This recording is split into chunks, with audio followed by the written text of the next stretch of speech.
Greetings, mortals, and welcome back to, A little bit of an interlude before we start.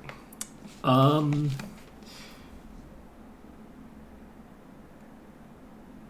Things are getting pretty bad out there in terms of, like, we seem to be sprinting off the edge of a cliff with regards to the oil crisis because no one wants to admit that there's an oil crisis. So we're just sort of quietly running out of oil, like, everywhere on Earth. So wherever you happen to be, I would suggest getting a basically like a hurricane supplies kit for yourself, which is to say, some fresh water, both for bathing and more importantly for drinking. Maybe like a 1 week supply, right? Basically, as if like you are concerned that like a hurricane's gonna hit and knock out power for a week, right? This is like very basic supplies that like everyone in Florida gets once a year. Um, Things like probably flashlights and batteries. Again, if your power's out, you want to be able to navigate your house in the dark at night. And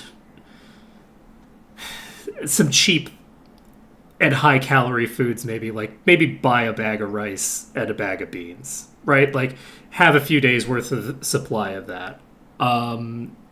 So that if because like normally in a hurricane you do have you would have a full tank of gas, which by the way also not a bad idea to have a full tank of gas if the gas is going to disappear or become unavailable.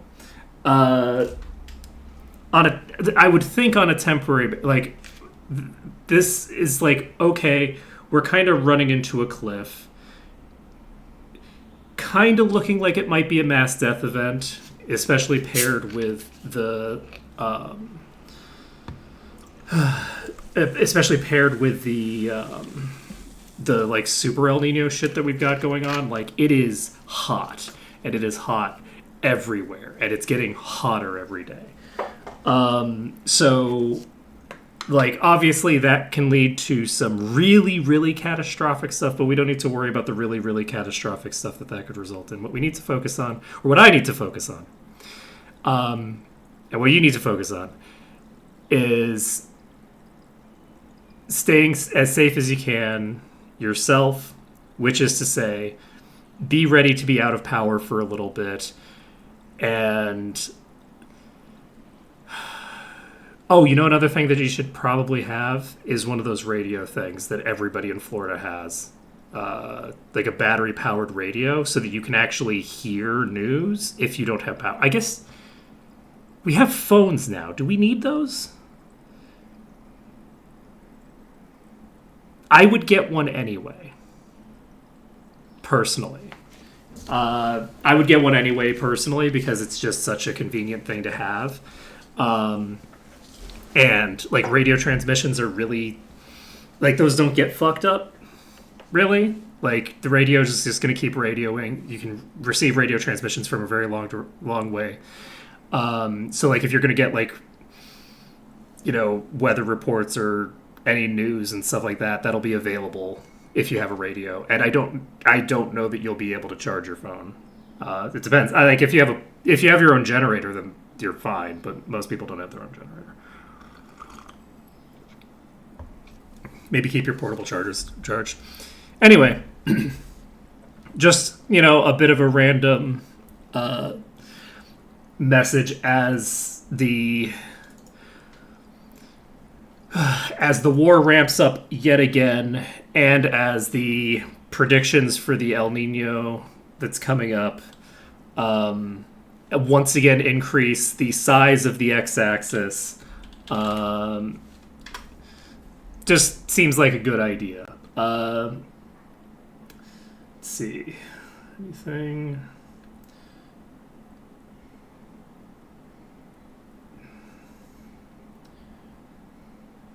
Alright, I don't see on Live UA map any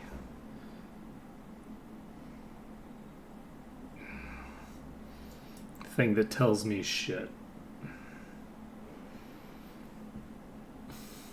I mean, the bombings are currently going on.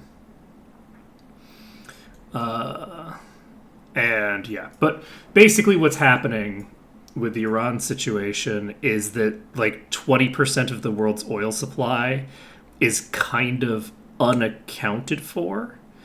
And by unaccounted for, I mean that it's either missing because it's not going through the strait, or it's going through the strait and going somewhere, usually in Asia, and we're just kind of not talking about it. And so, because nobody wants to talk about the numbers, it's unclear how, at any given moment, what percentage of a normal amount of oil we have coming into the world supply.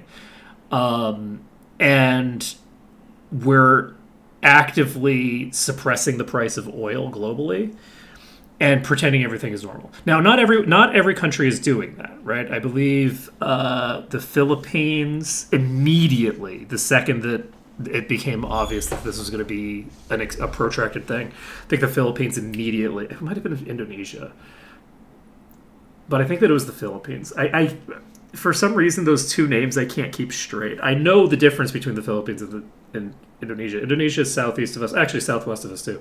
But Indonesia is south of us. The Philippines is northeast of us. But the names, for some reason, some names in my head, even though they're not similar to each other, meld in my head, and I can't distinguish between when I hear the name. A day later, it's like, well, was this thing that I associate with this naming convention, or this that I associate with this naming convention? And they're two completely different things with completely different names. Philippines and Indonesia are one of those things where I struggle to remember after the fact. In the moment, I know which one you're talking about because you said the name. But later on, the storage system in my head stores them in the same place for some reason. Anyway. Point being, some places are taking it seriously, but it's not on a global level. So, rice and beans, have some bottled water. I don't think that you need to take drastic action because there's no drastic action you can take. Like, you just want to be prepped for if things go moderately badly in your area. Which can happen to anybody. I still remember, God, I don't know, it was probably 15 years ago, maybe 20 years ago. I think it was like closer to 15. The entire, I'd say probably about a third of the United States on the east side was out of power for 2 weeks. It was like everywhere except South Florida. I was in South Florida when it happened. And it was just this massive blackout that hit the American grid. And I still remember it, and I feel like basically no one remembers it, even though it's insane that like a third of the United States was without power for a week. Wait, I'm not where I thought I was.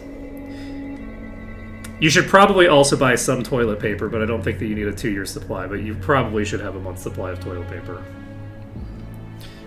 But that's also just a thing that I recommend in general, is like, why would you not have a full thing of toilet paper at all times?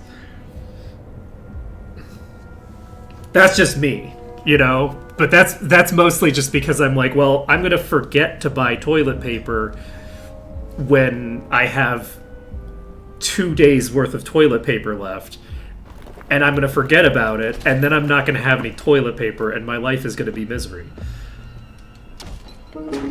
So this is where the characters are. We're getting back into the actual game. Let's track this location. Let's see. We need to start mapping shit out, because this section of the map, we're on the 3rd level of the map, and it is impossible for me to have any idea what the fuck is going on this level of the map. I have no idea. So I'm 2 east and 1 north of the stairs to the castle. So let's Open up Notepad, and we'll write this down.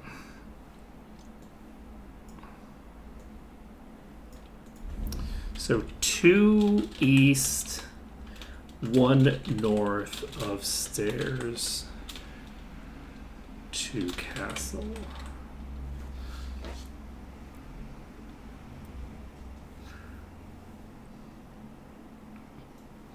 Let's see. So how do I want to go about this?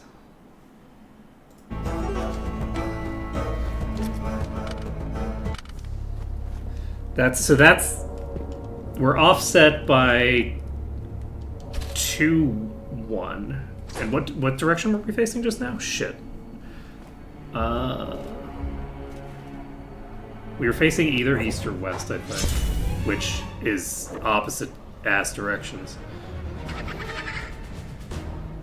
But yeah, the stairs up are not going to be... So it's not orienting me based off of these stairs to the next floor. It's the stairs to the castle, which means that you have to start tracing this shit from the entrance of each floor.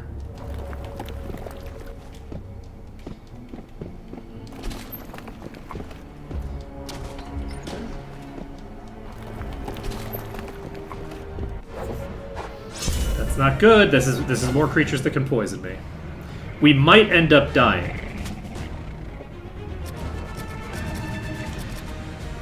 If we end up dying, at the very least we know how to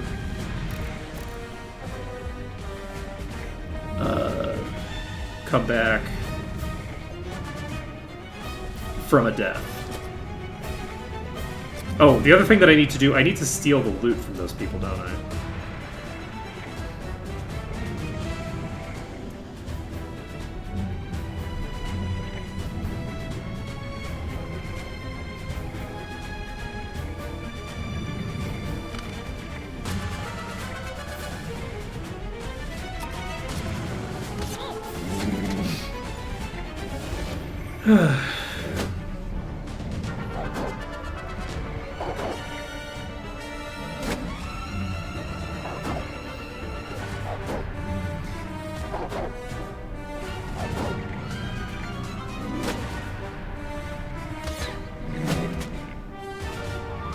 Fuck me.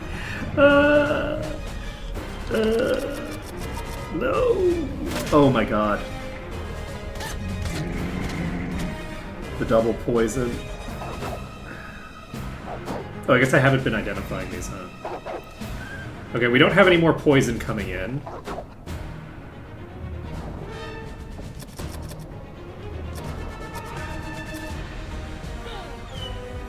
And yes, we haven't actually identified coyotes properly.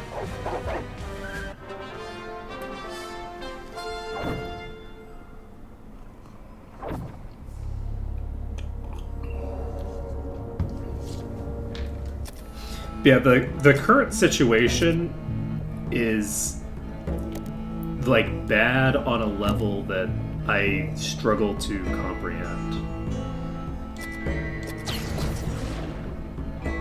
Like I legitimately have no idea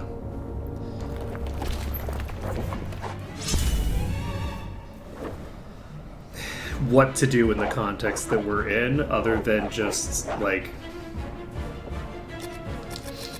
do your best to be ready for things to get fairly bad. And hope they don't get worse than fairly bad. Well, hopefully they don't get worse than fairly bad in your area. They're probably... They'll know...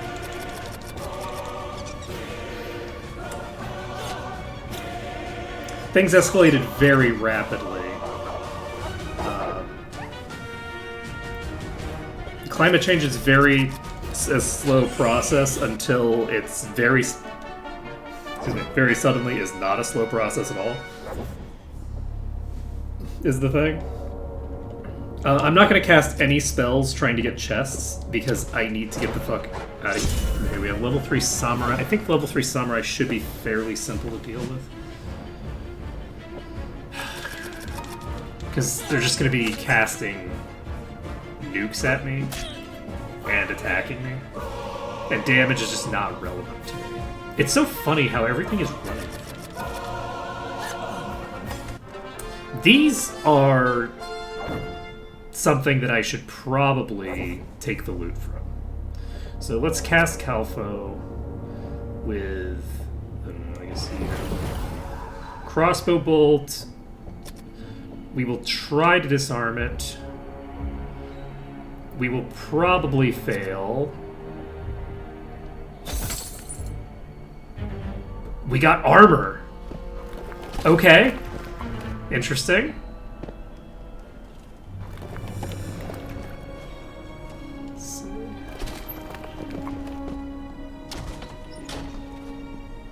Okay, which direction leads me to the exit here is the question. Shit. Fuck. Turn right.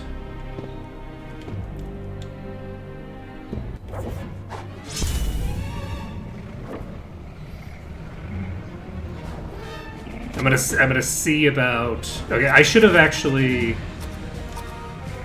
No, let's take this back.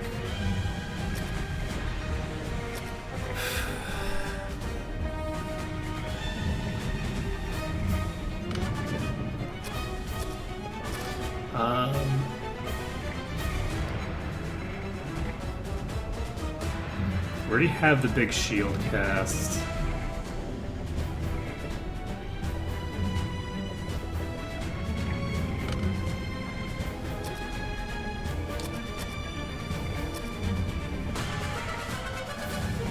Okay, you can cast Identify and Dialco in Prayer. I don't want to cast Prayer on a character that only has one spell slot left for Cure Paralysis. Okay, there we go. So we now have -5 AC. The hope is that these don't roll high enough to... Only one attack went through it all. It's immediately poisoning me. Okay.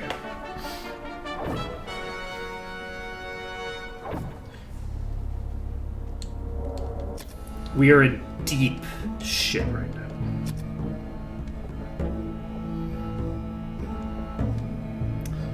Who is it? Is it Cherry Filled? Yeah, we have 2 castings of Cure Poison left. Or rather, we have 1 casting of Cure Poison left. Okay. So this is the edge of the map here. Okay. Let's take a look.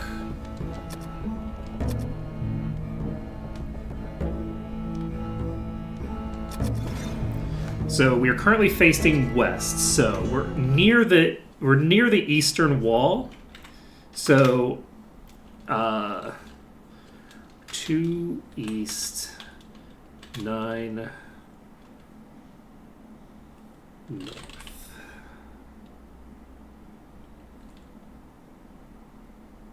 Interesting.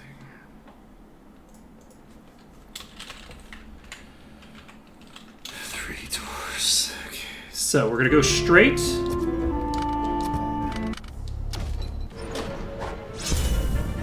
That's...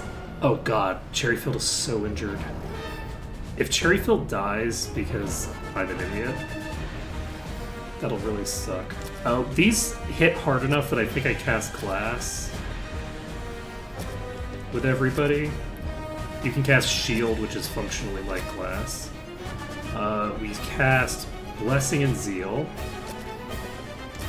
You can cast Heal on Cherryfield. You can, you won't cast it because you don't.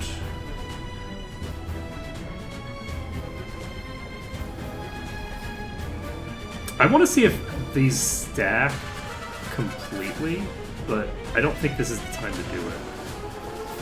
I'm going to cast Statue, I think.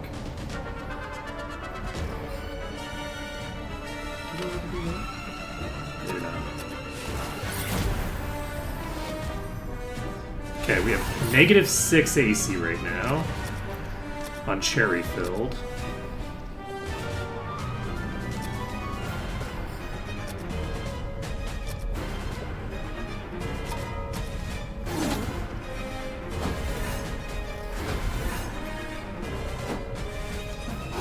We should be okay now. The only reason that we were in danger here is we're low on HP. But that is, that does tend to be how you die. Okay, so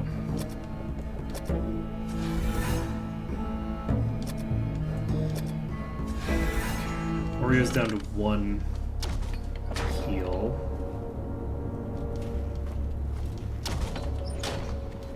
This just rotates back to here. Where does this go? This does go back to here. Fuck.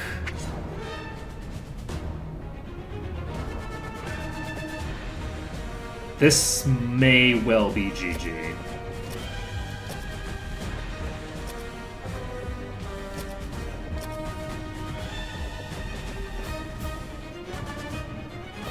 This is a big problem.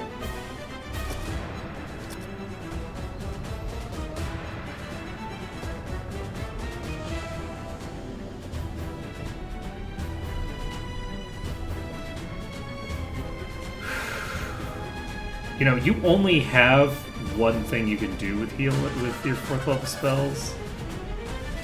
So there is that.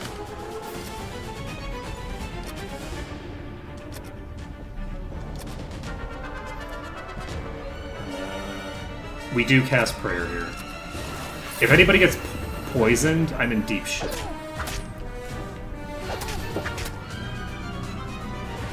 With -9 AC.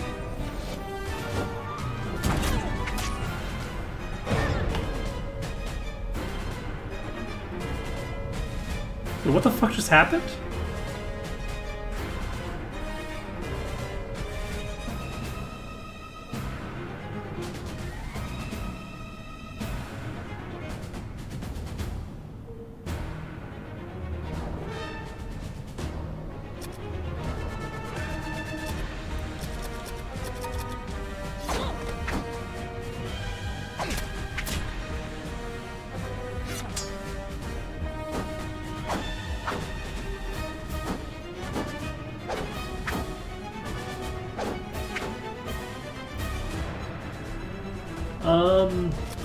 Okay.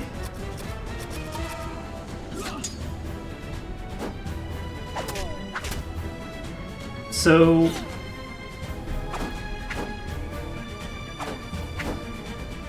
is it good or bad that my AC says L0? Or is that supposed to be an O?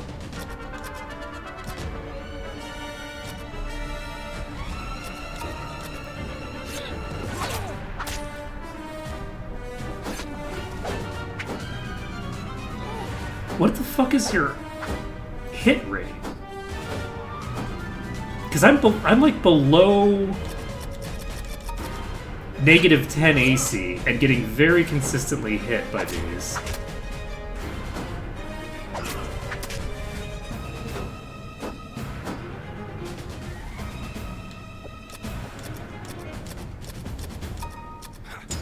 I think this party's wiping.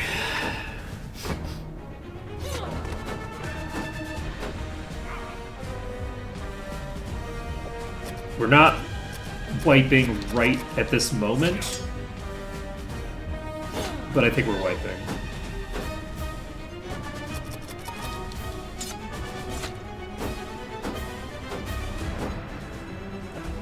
I'm unclear. I feel like if it had wrapped my AC back around, that I think that I just got super unlucky to have those like multi-crits happening at the same time.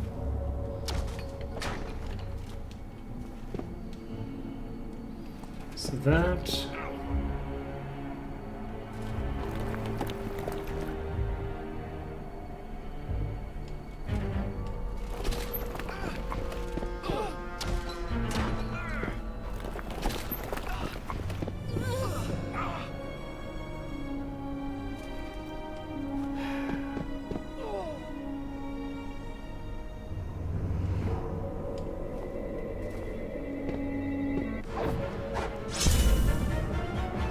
I should have healed. I'm not super concerned about healing because I feel like I am simply dead. But I should not be taking the wipe.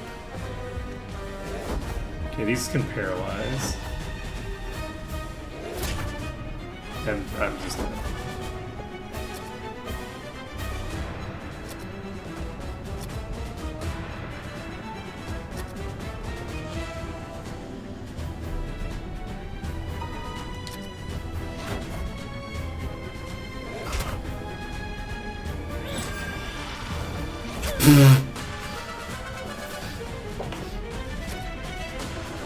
Okay. It's our last softness cast. From Sugar.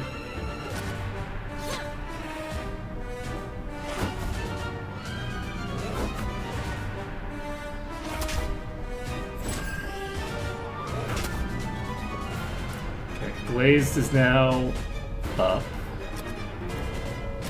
Oh wait, you can turn undead. I'm gonna have you dispel undead because you can't, oh, you can't cure paralysis either, so... We are one step closer to just truly dead.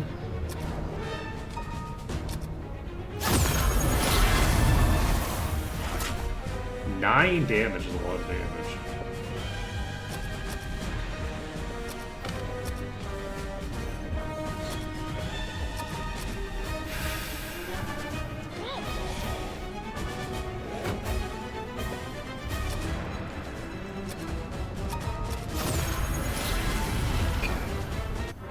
So, I think we are down to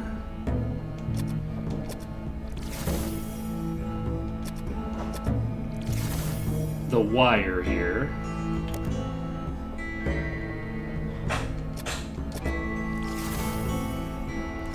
I guess I should probably throw out a heal to Glaze, who's the only person who potentially survives.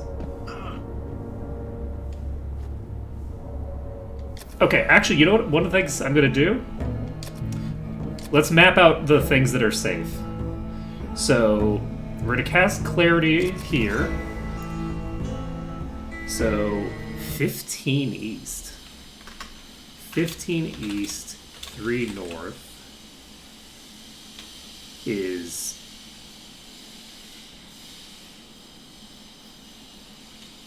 safe to stand.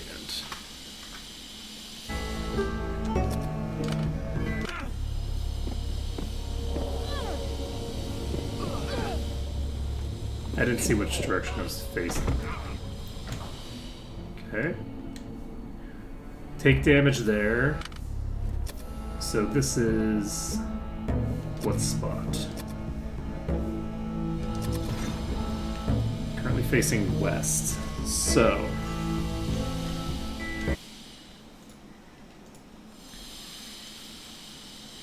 So, 15 east, 19 north is Pit Trap.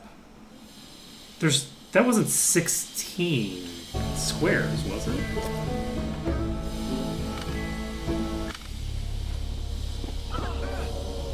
The fuck was that?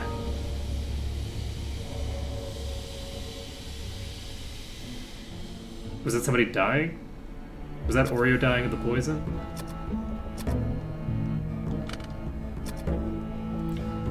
Oh boy.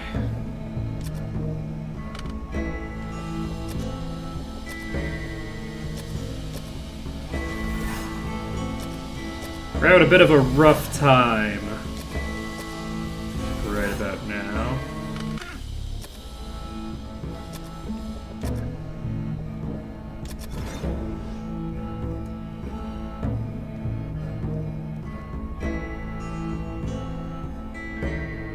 It wraps around. Because we weren't heading south.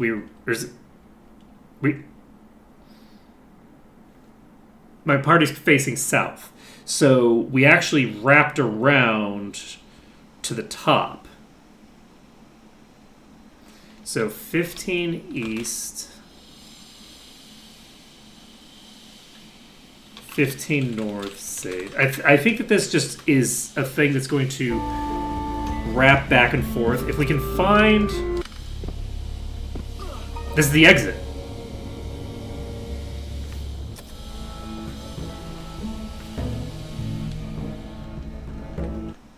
Okay. Let's do...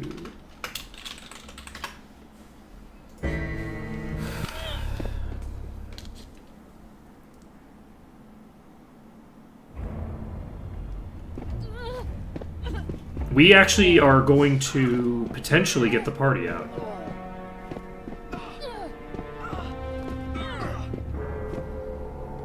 I think we get the party out. I think we're golden. So 15 east, 15 north, huh?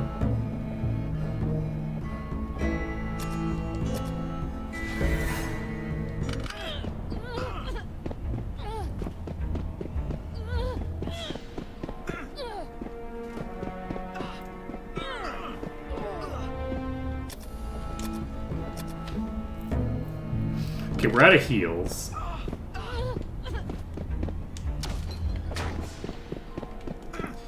But we are also on the first floor where things are very unlikely to actually hurt me.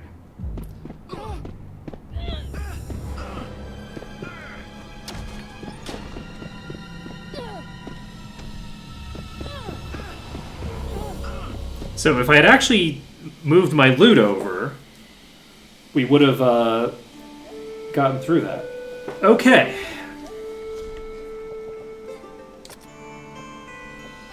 We don't have enough money to resurrect everybody.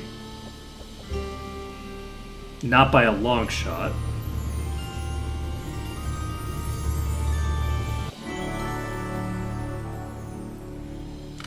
Okay.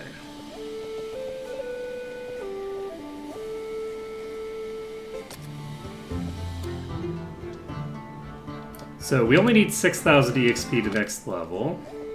What we're gonna do, I believe, is we're gonna heal up and then we're gonna kill the boss a bunch of times to just get the money necessary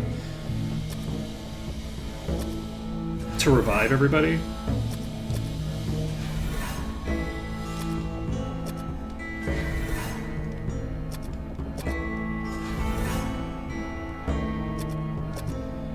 I don't have a bishop in the party because the bishop is dead on the ground over there.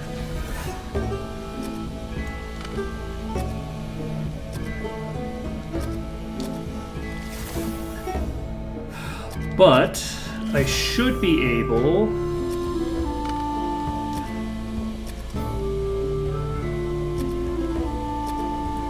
to just heal myself back up and wake these two up.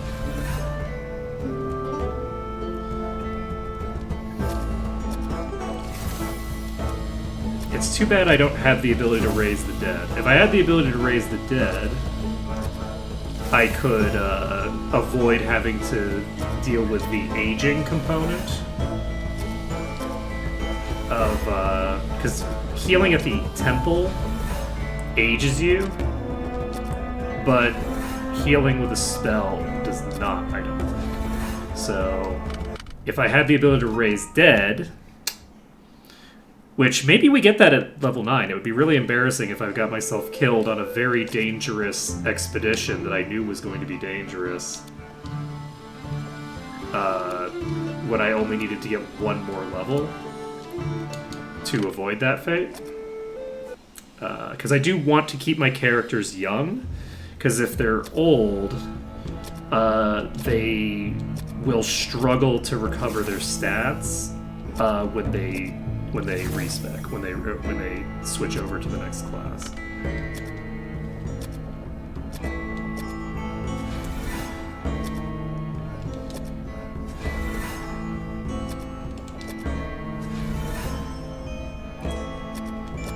That was not the right person. On the plus side, we have a lot of spells to cast. And since we're level 10 now, we should be clearing out the boss a little bit faster.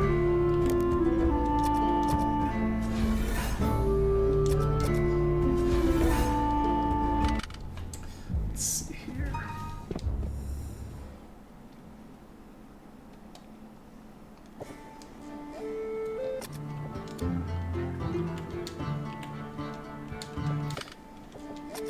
So we're entering the maze.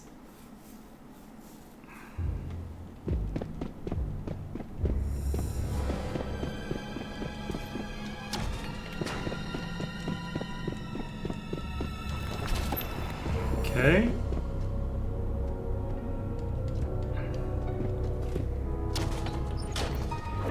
And we're just fighting this thing, except I'm an idiot.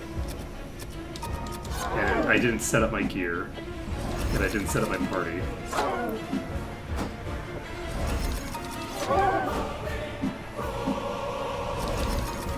Yeah, Croissant should have a fairly easy time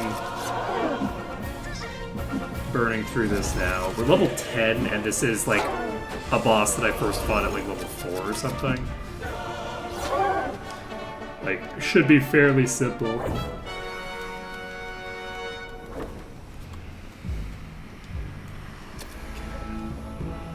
So yeah, we're getting about 200 buckaroos here from one enemy, and I don't think it matters if I get an additional enemy for the gold that I receive. So, but we now have an idea of how to get where we're going.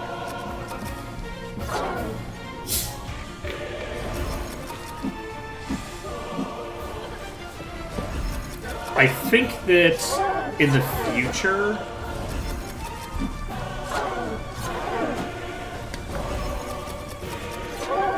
I maybe want to adjust my strategy a bit. But yeah, if I can get level 9, and level 9 gets me raised dead, which it might, because there's 2 tiers of dead, right? We have dead, and then we have ashes. And there's only so many spell levels available to us. So it's entirely possible that we have stuck on a wall dead, yes, allegedly. I've seen tooltips to that regard, but stuck in a wall dead you can't revive, I don't think. I think if they're stuck in a wall, they're just permanently a part of the scenery and you can't get them back.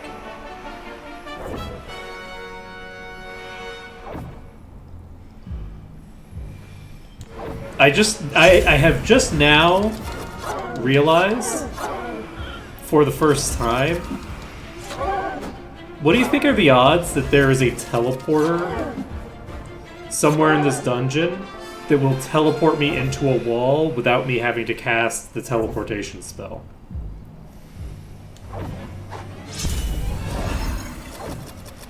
Are we thinking about 100% chance?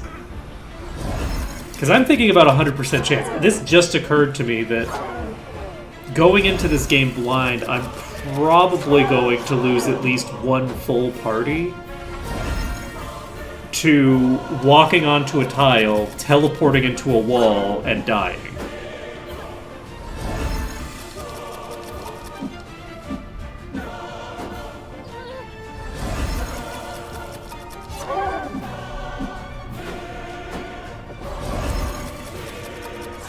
Given but I will say, it's tempting to think that this game is like just a total mincer that just like is designed to like kill through your parties very quickly. But with that being said, it's not a total like once you get past the beginning, it really isn't that much of a mincer, right? Well, I say that because I've been a coward and not making a lot of time progressing. The one time that I have tried to progress, but that's the thing. I haven't been mapping, and mapping is like a whole like a really important component of like this era of D&D. Like this era of like D&D style games, mapping is a huge component of it, because mapping was a big component of the tabletop originally. Like mapping out the dungeon that you're in. And I haven't done any mapping at all. So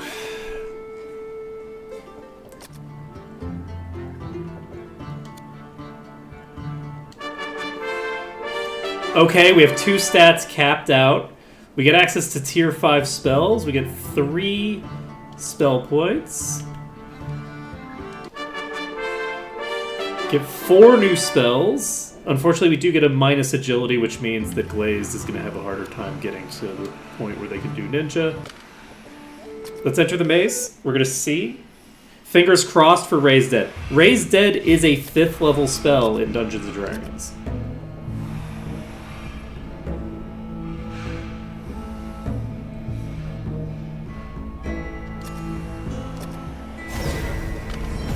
Well, that sucks. Okay, Cherryfield is alive.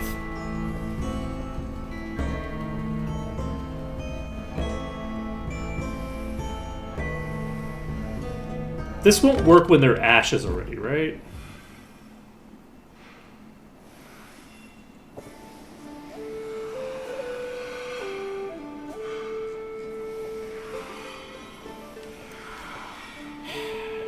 Okay, let's find out how much it costs to resurrect you now. $4,000. Only $4,000? That's practically free. Okay. We have Raise Dead.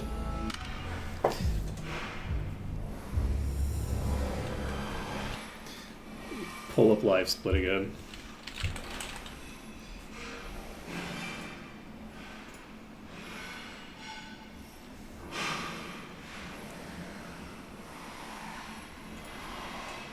How many deaths have we had? 3? 4. We've had 4 deaths. Now, what I should have done was just saved everything and made it so that this was a sustained thing over the course of the entire game, but we'll just pretend that this is the first time that anybody's died the entire game. I'm taken greatly by surprise. I am shooketh.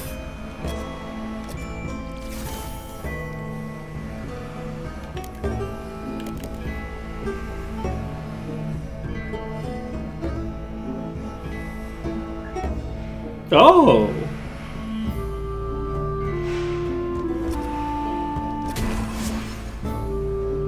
Locate, huh?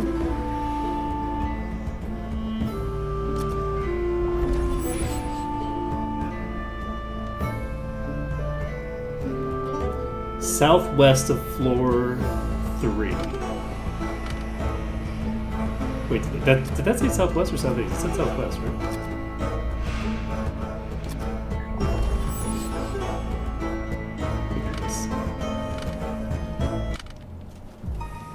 For some reason, I thought for a moment that there was a desync there in terms of what they were telling me, but they were not desynced. Okay, so cherry filled, we're going to level up.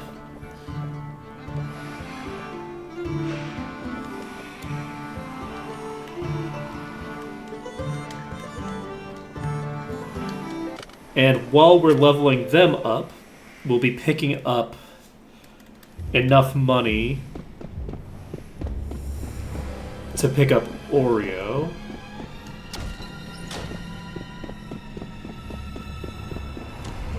And then once we've revived Oreo, I still can't believe that they actually charge me for the service, even if they fail to revive.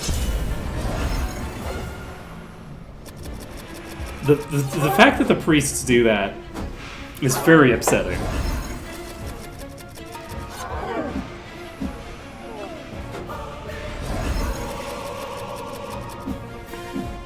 But yeah, unfortunately, Resurrect, which will resurrect from ashes, is in D&D a 7th level cleric spell. Again, I don't know if that will hold true to this game, but I'm assuming that it will, which means that we're going to need to get to level 13 to have the potential to get that spell.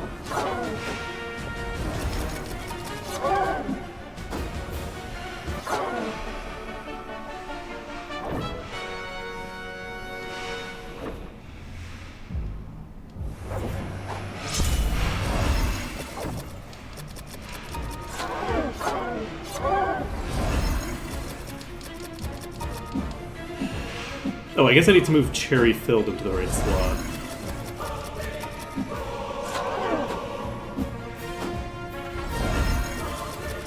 I should also probably cast my big AC buff.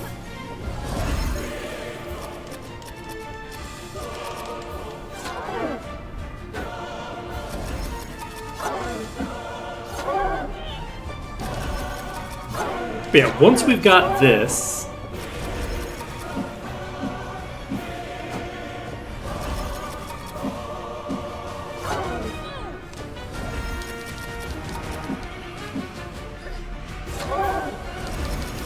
so I think that it's probably...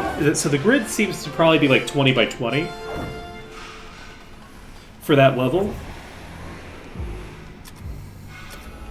That would be my assumption.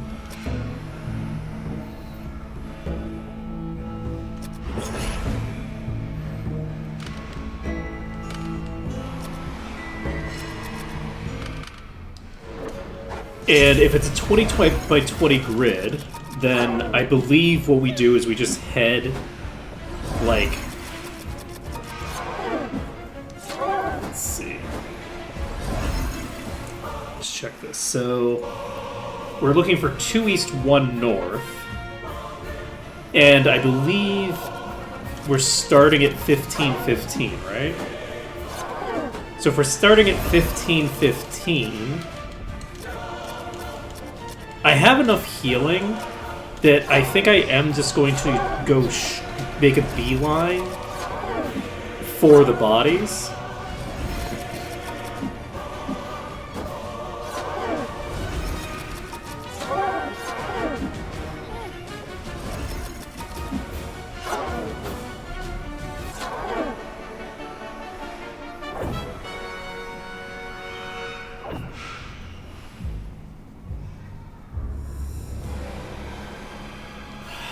I think that's the routing that I want to do. And if I make a beeline for the bodies, I basically just need to go through 2 corridors, I think. So if I go northeast around 1 block, and then northeast around a block again,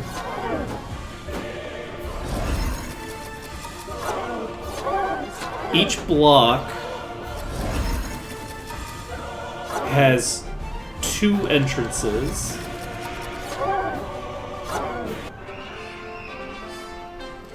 And it shouldn't be super hard to map out that area then.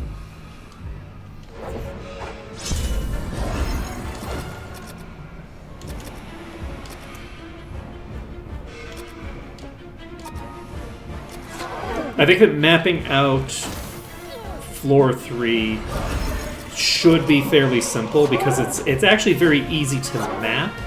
It's just difficult to navigate without having the numbers because it's all just like arbitrary, right? But because it's this interesting situation where depending on how you approach the area,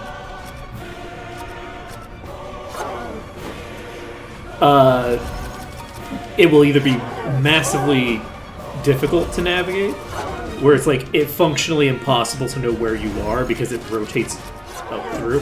One of the interesting things is that we did run into a wall, which is very interesting. I'm going to have to approach that wall again and see what's up with that, because the map is definitely rotating around, which should imply that there wouldn't be walls, right? There shouldn't be any walls if the map is just recursive, right? But the area that has the wall is also the area that we had the series of weird doors. So I can't believe those enemies were hitting me so consistently through like -11 AC or whatever I had.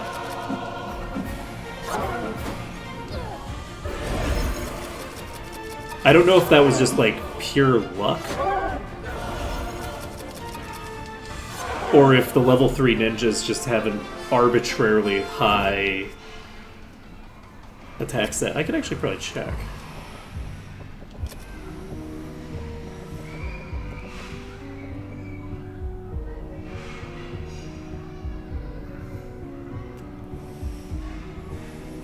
They have 5 attacks?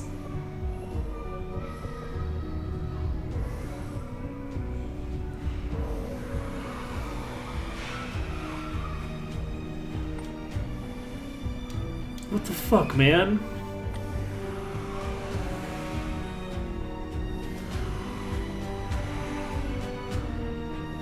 Oh, I can see the stuff that they can drop because I've seen the items in question. So they have the chance to drop an armor that's unidentified, which I currently have on me, and I should identify, except I can't identify it because I don't have a bishop. Now, could I make a bishop and have the bishop identify it? Yes, but I think that I have like a pretty low chance of success on that. I think it's like 5% per level or something like that, and I don't imagine that I can do it multiple times.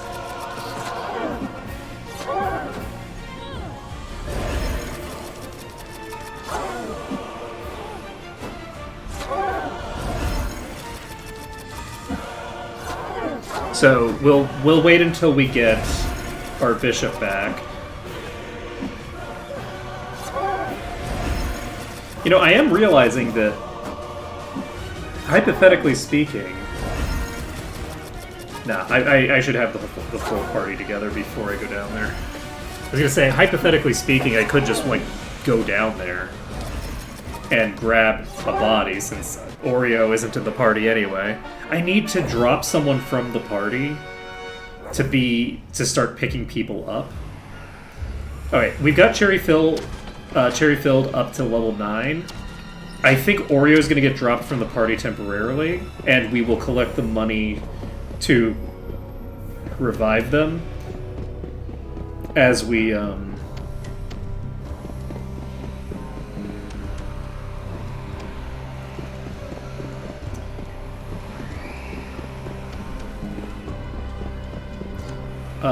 as we go for the corpse run. I think that's how we handle this. Because we need to do a corpse run right now. It makes a degree of sense to go with a full party and then leave a live person down with the bodies. But I'm not going to worry about it. What we're going to do is we're going to pop over here.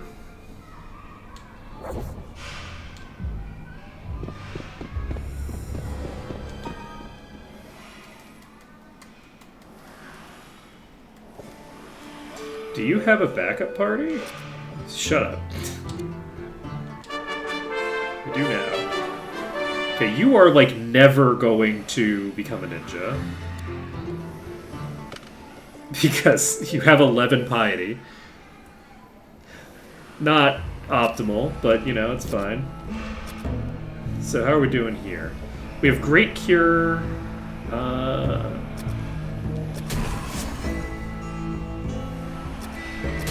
I basically just... That was completely unnecessary.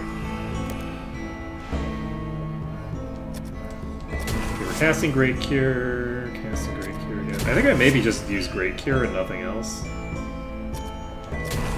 Honestly.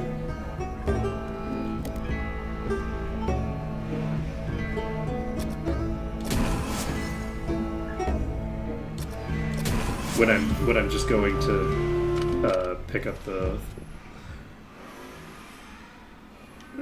heals in between rounds. Okay, so we're actually very, very close to getting the ability to pick Oreo up. I'm going to drop Oreo from the party temporarily because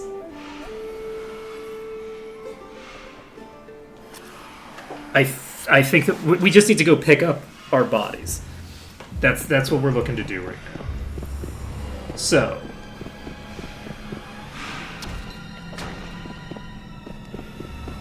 we have 5 party members.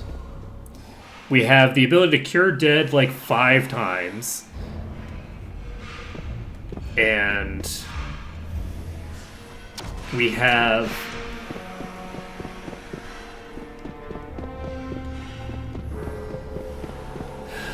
other things. We're going to pick up the bishop first.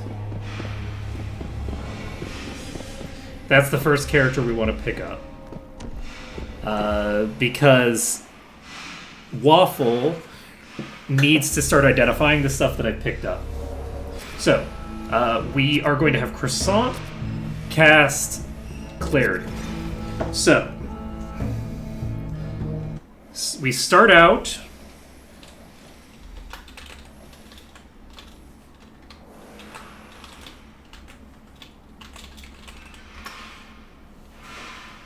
and at 15 east and 13 north, facing west.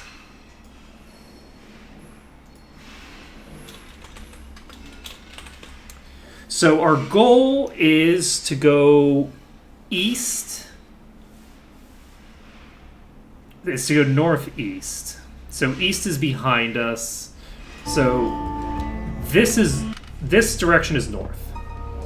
So if we go 2 north, then we are 15-15. And our goal is to get to 2 east, 1 north. So we go 1, 2, 3, 4. We fall into a pit.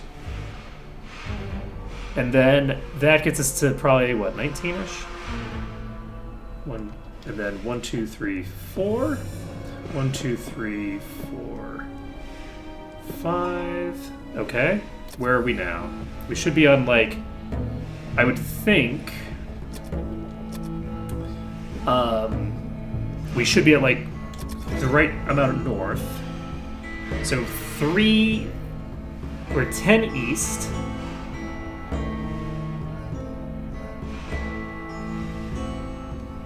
And we need to get... So we're facing west. I'm a dope. Alright, we're going to go this way.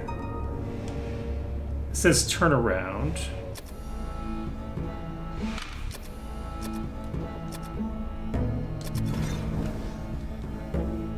Okay. So 5 east, 3 north, turn around.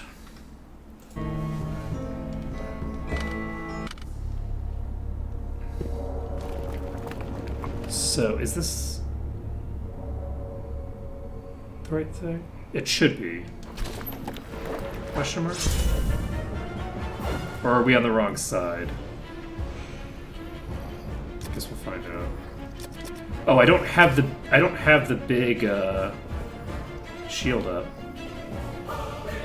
I'm gonna cast Prayer because I don't want to take any major damage here, and the big shield.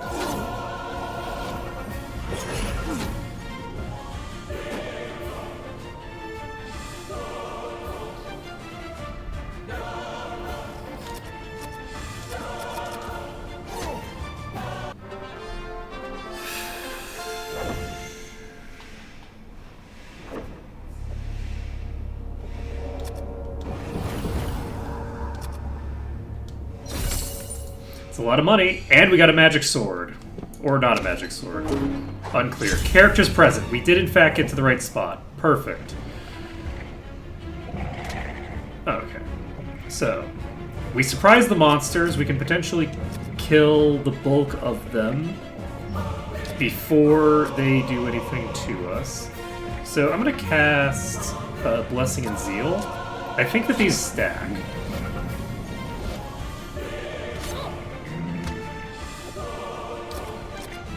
They do stack. So we're at -7 and -6 AC now. Yeah, 5 attacks is a lot of attacks. Especially for an enemy that poisons.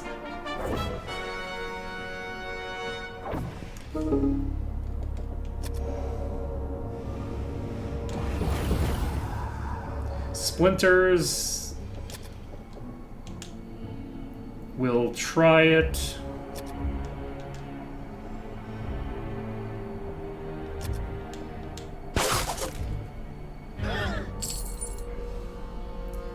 Okay, Glaze needs to toss out some healing at themselves.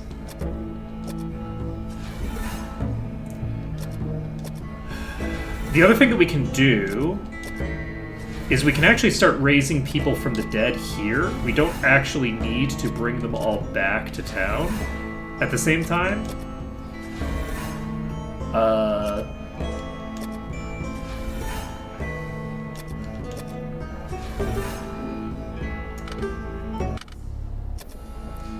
So, we're gonna add Waffle to the party.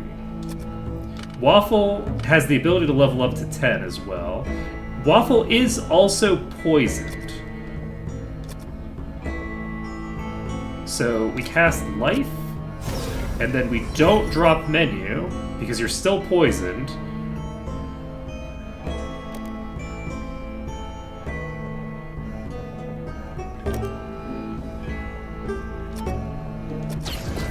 Cast Cure Poison.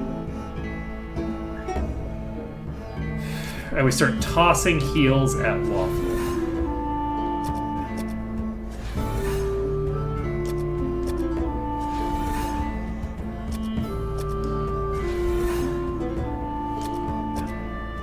Now, the other thing that we should start tossing at Waffle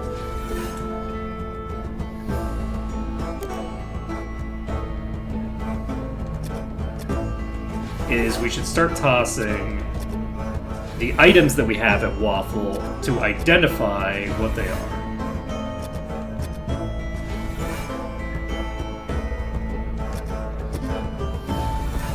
Okay, so Waffle's now back up.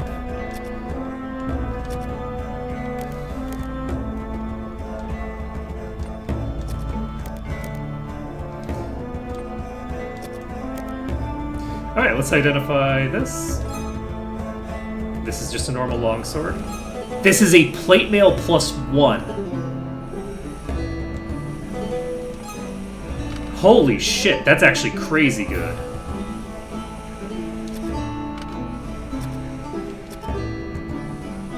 So we'll give this to Croissant. Our incredibly low HP melee. Then we can't use plate on the priests. I'm pretty sure that I'm not going to be able to give it to equip it on Waffle either, but yeah, we can't equip this on Waffle. Let's see here.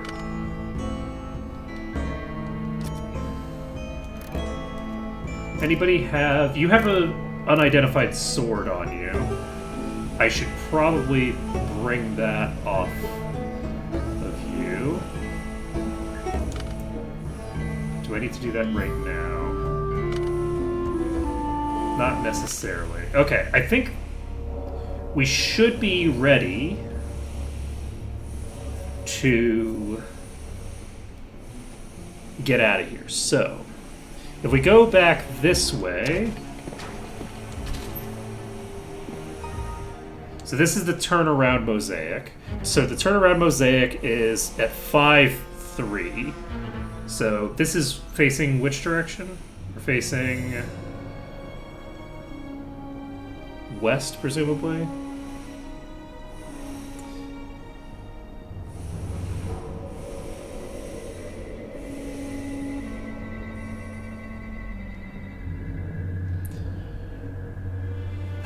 I guess all we need to do is get to 13 north. And getting to 13 north just requires going 2 rows down, right?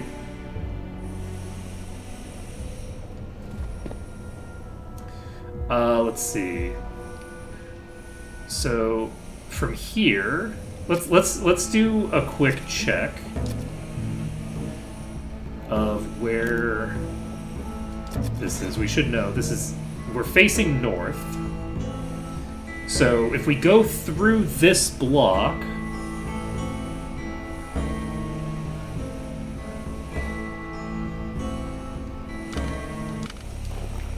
we can continue to the north by 1 block's worth.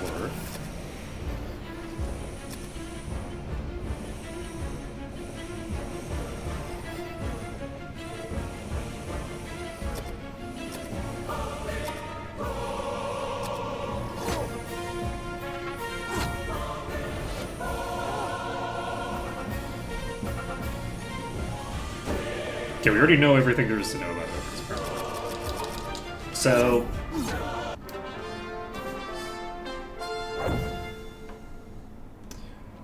we're just getting, like, a plus...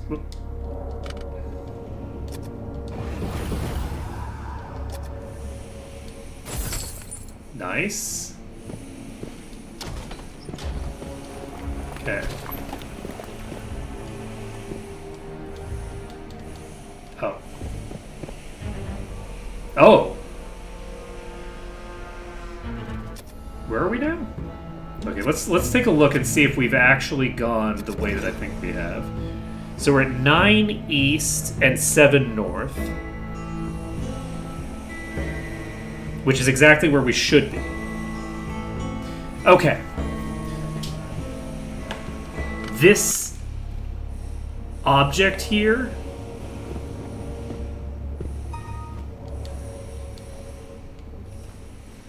is an unusually shaped object, I think.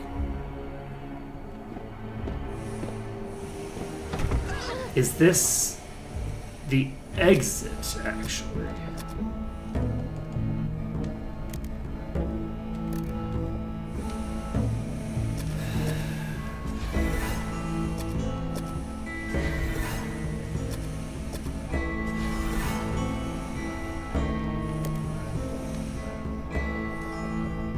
This might actually just be the exit.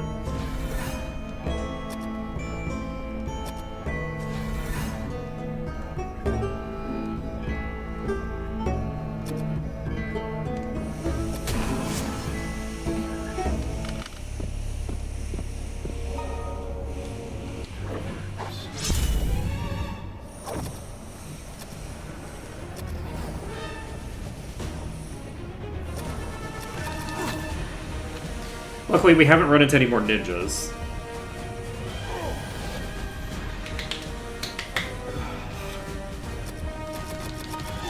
So the ninjas have 5 attacks, and they have the ability to crit. Luckily, I do have confirmation. Not confirmation. It is my understanding, based off of the document that I was looking at the other day,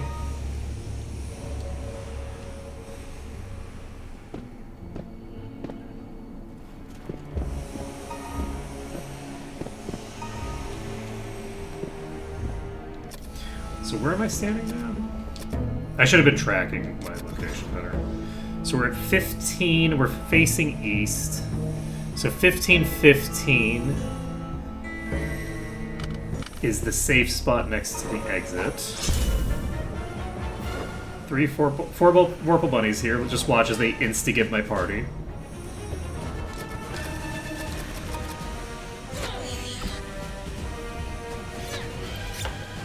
We're golden. We're golden.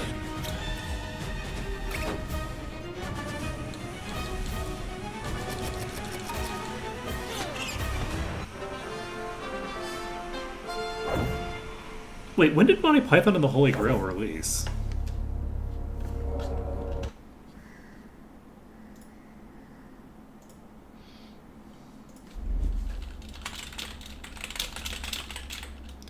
Okay, it released in 75. So this is almost certainly referencing what was, at the time, a modern film. Wait, where am I? Wasn't there a wall here? Wait, where am I? 1515. I didn't check what direction I was actually facing, but that's fine. Wasn't there a wall right here?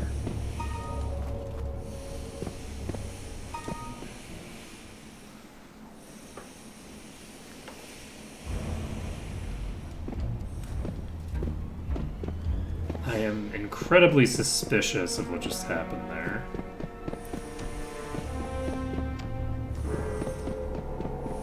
I am not going to revive Oreo yet, I don't think.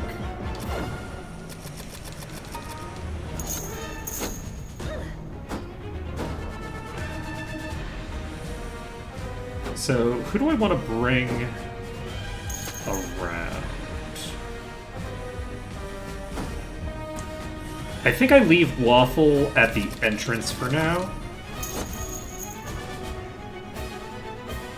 I think that's my best bet for what to do with Waffle right now. But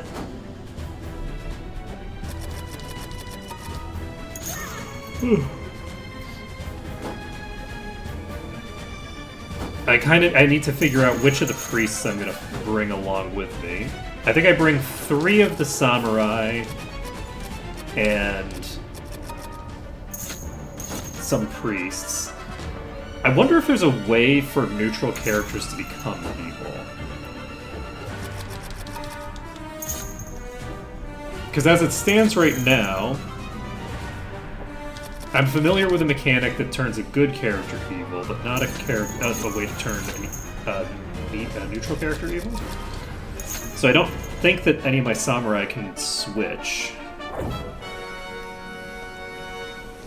to ninja. And that means that eventually they are going to all kind of fall behind the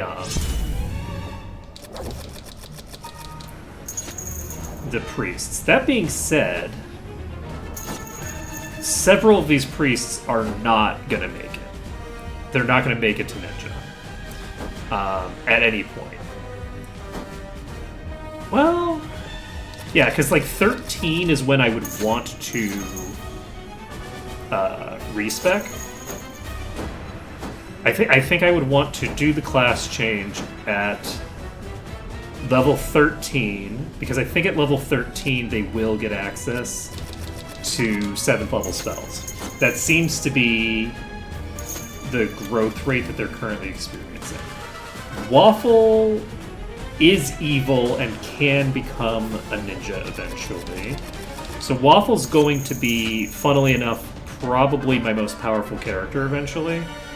Because if I just level up Waffle until they get access to 7th level spells for both types, which will probably be at level 20 or something like that, I can then transition them over to ninja, and they'll have a shit ton of HP because they'll have been a fairly high level character. And then I can start leveling them up with preferably some like fairly high level stuff. So where am I right now? couldn't remember what floor I was on. But yeah, so we're gonna level up Waffle. Waffle will be level 10. And then we can get...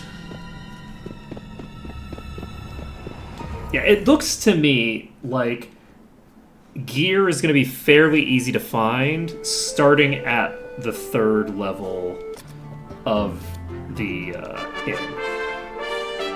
My luck is so low. That's pretty garbage. We still didn't get 3rd level divine spells. I wonder what level bishops get access to divine. Because that's pretty rough. Okay, I will be right back, and then we will collect the rest of our party. That's not the right button.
I return. So,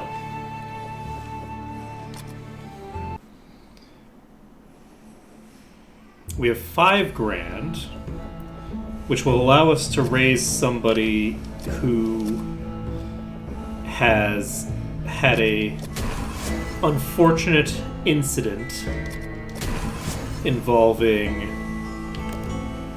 being turned to ash. An unfortunate carbonization incident occurring will still not prevent us from resurrecting somebody. We have enough money for that. So, we're going to cast another Great Cure. We're going to have everybody take a quick nap. And then we are going to swap to... we're going to swap Waffle out of the party. With Waffle being out of the party, Waffle will be able to identify items no matter what. We're going to need to pick up Oreo again at some point. Oreo is the closest to... You know what? We're actually going to bring Oreo into the party right now. We have the money for it, and Oreo is the person that needs the EXP.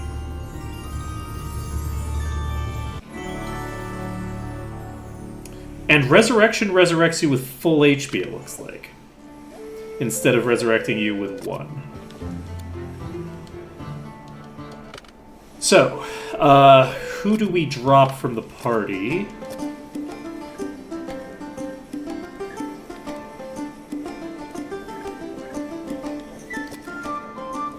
Shouldn't I be able to see the character sheet of the person I'm on?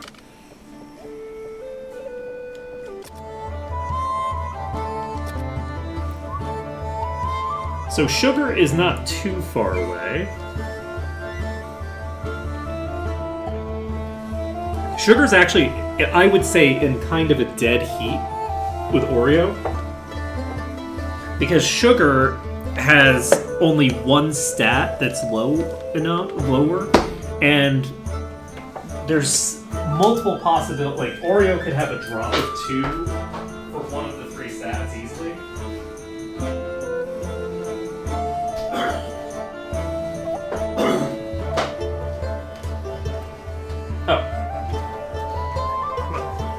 I thought that I ran out of drink, and I didn't.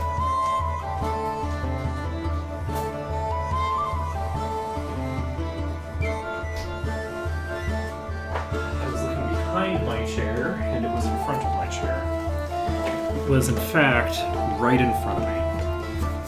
Okay, so... Cherry Filled is very far away from...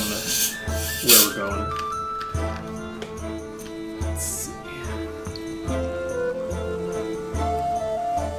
You know, I have a death tally here. What I could do is we could just take character deaths at face value and just record all of the character deaths. And then save that value between streams. It's actually not that high though.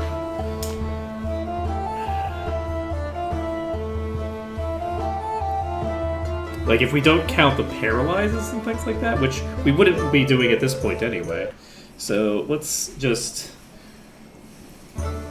count to 4. So that's 3, 4, 5, 6.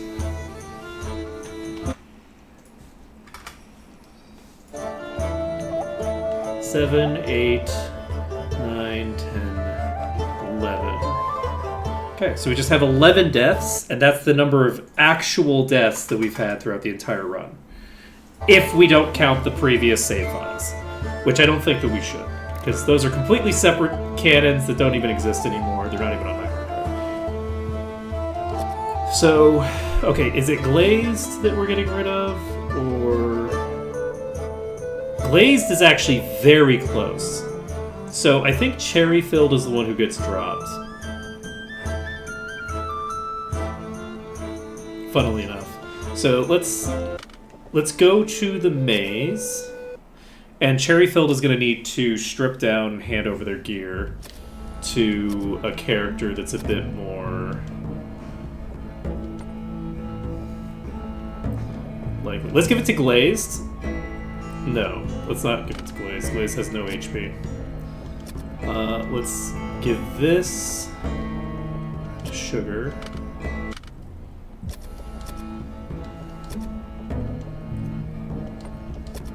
Okay, so Sugar is going to be the one on the front line for right now.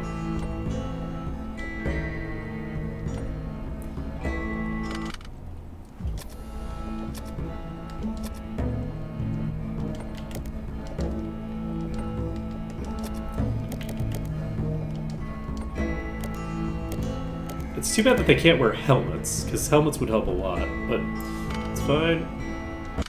We're going to remove Cherryfilled from the party.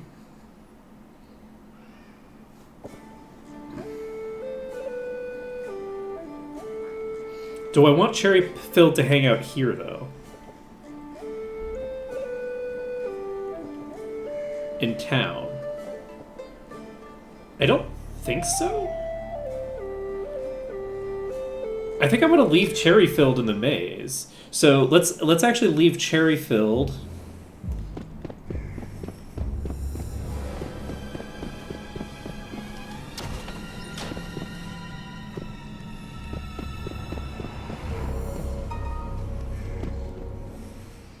Cherryfilled, I believe, has all their spells available to them right now.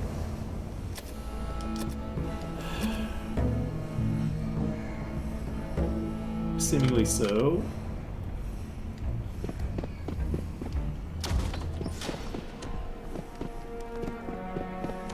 Yes, this is the way to do it.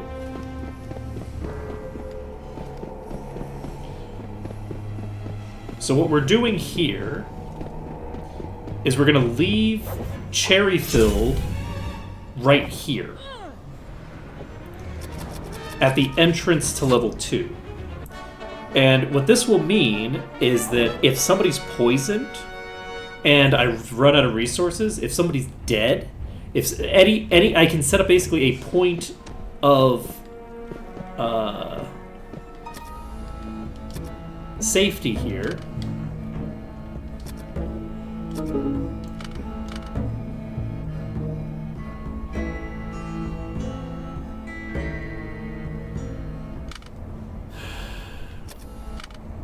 And I can pick them up whatever. So, the starting position is here. And I believe I was going this way to the turnaround thing. And then I want to cast a thing right here because I'm curious about this. 15, 18.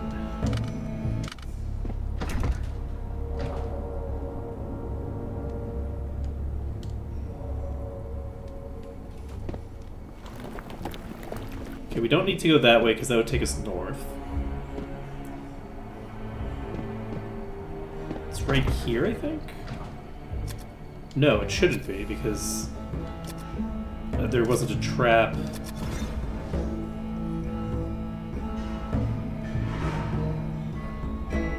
I'm facing west. What was the thing that I needed?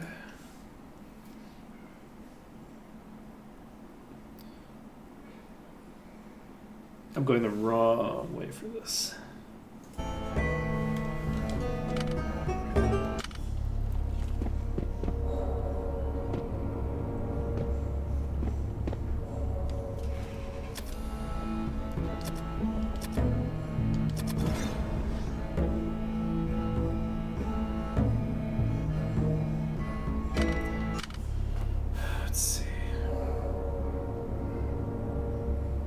I do need to go one more layer up.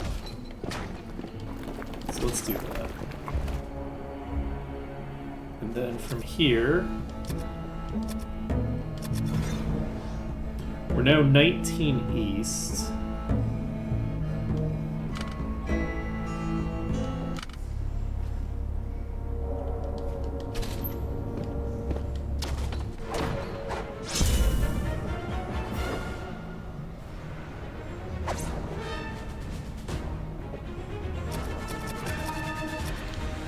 This is very unfortunate.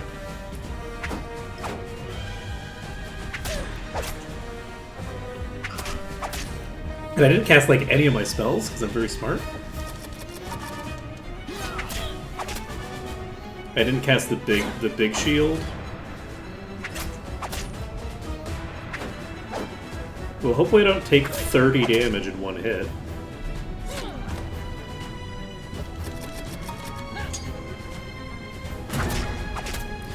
Okay, oh, hopefully I don't take 71 damage in one hit?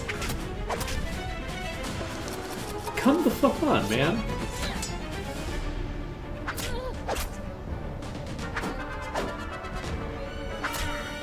I think a critical hit might make it so that every attack succeeds automatically and does double damage.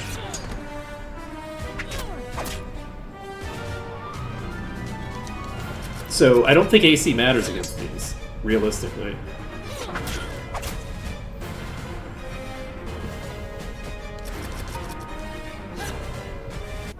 Because their chip damage is irrelevant, they just occasionally hit you for 6 bajillion damage. I'm in the wrong spot right now, unfortunately. Okay, Oreo cannot cast Raise Dead. We did successfully Raise Dead. Oreo can cure poison, I believe.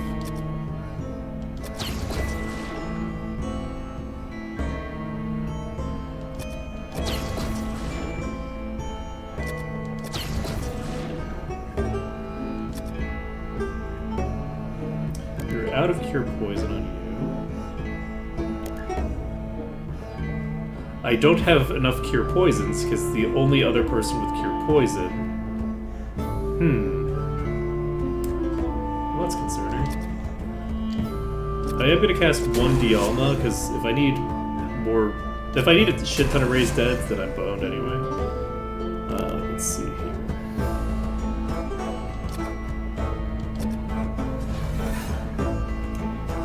So am I fully out of... I think I'm fully out of cure poisons. I'm gonna cast this. Blazed, on the plus side, is able to be dropped from the front line.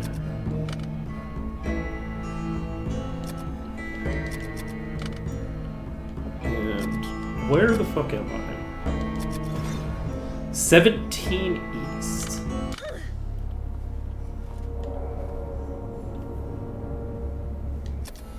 Which direction was it facing? This is south.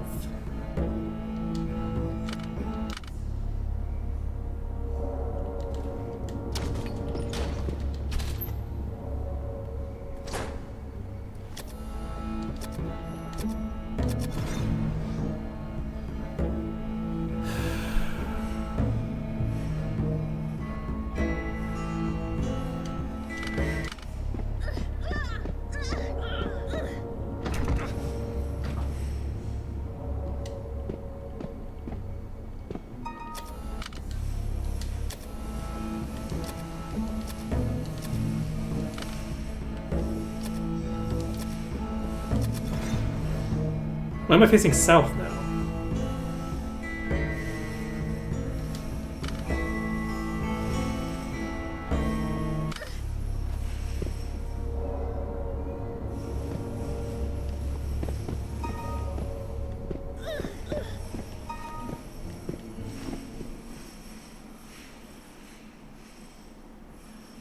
I have terrible news. I don't think my positioning is consistent.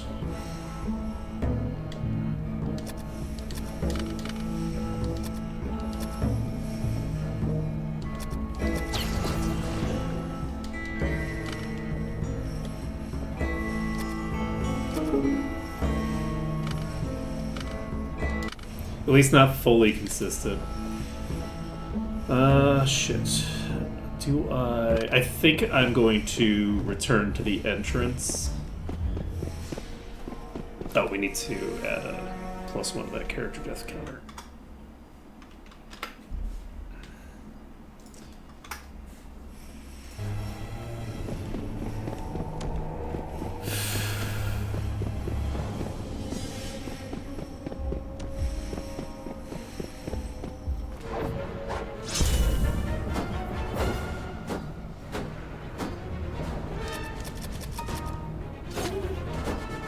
Oh, I guess I should have turned into...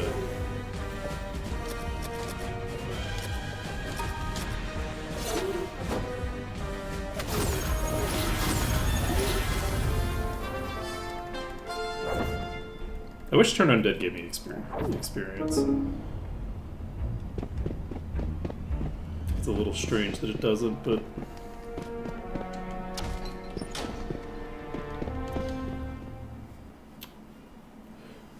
That's probably fine.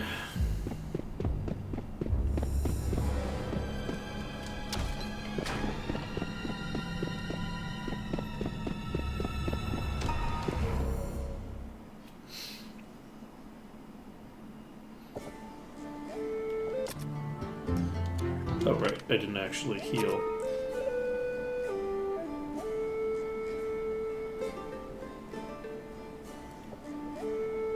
Wait, what? Oh, okay. That allows me to enter to one of the parties that's in the maze. Like, to go to that party. And, gosh. I wonder... It might be interesting to try doing that at some point. I'm not going to worry about it. What am I doing? Yes, we are entering with current party to heal.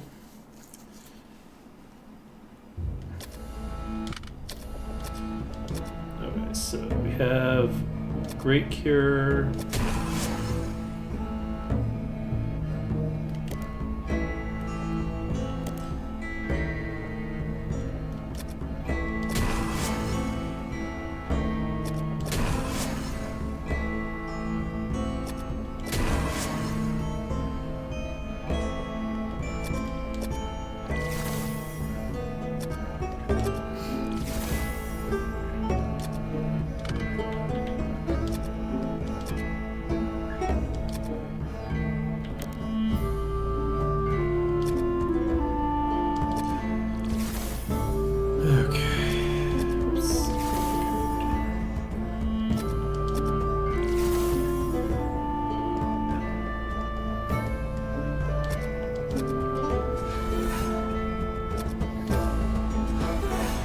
So, we're going to rest up and start collecting more party members. It is kind of wild, just like only 9,000 left to level up on Glazed and Sugar. So Glazed and Sugar are actually going to be hitting 10 soon. Which is good. At level 11, they'll get 6th level spells. That's the wrong way. And that'll be good for us.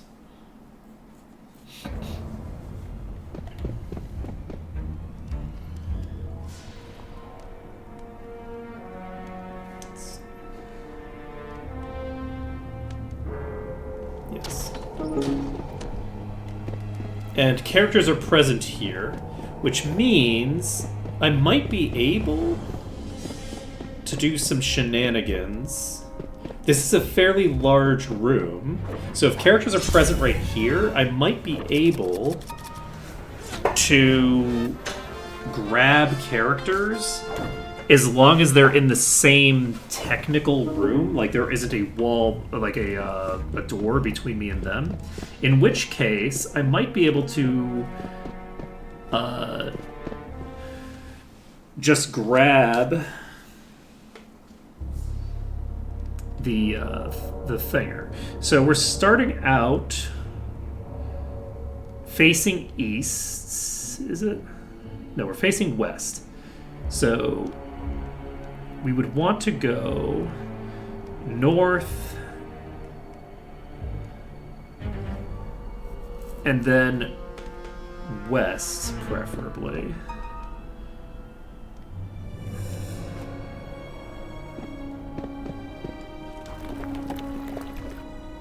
Oh, there's the wall here. This is the thing, okay? So this is safe. So this safe that says turn around is not or want to be. But let's take a look at this. We are at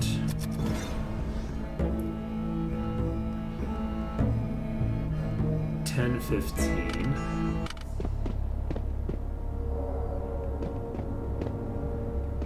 That's interesting.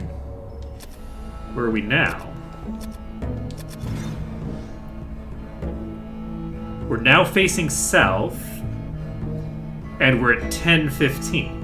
Okay, so we just came back to the exact same location.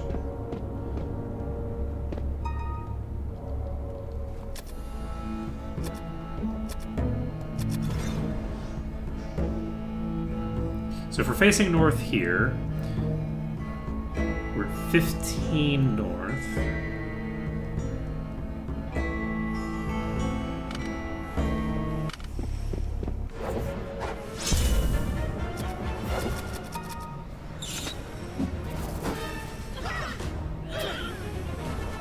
Okay, that's not a ton of damage, but it is potentially dangerous.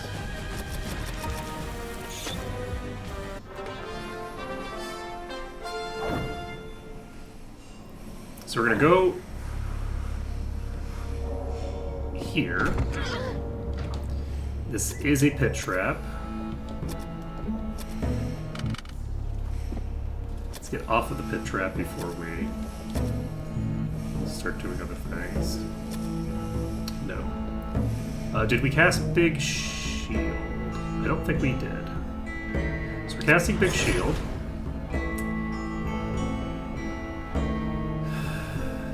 Glaze is going to start throwing heals out.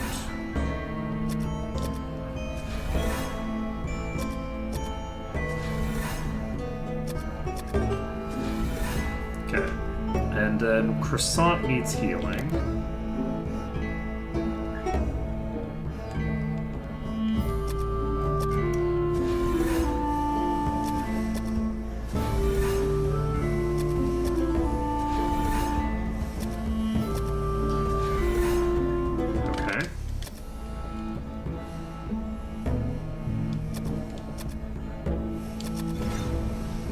So we're now 19 north, 4 east.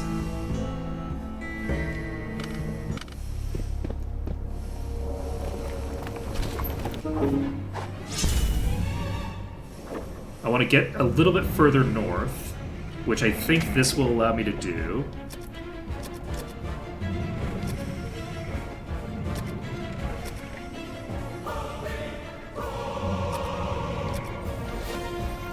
Okay.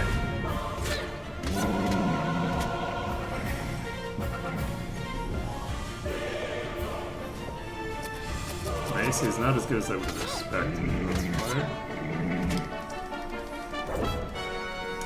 They don't attack me, we're all good. Alright, so...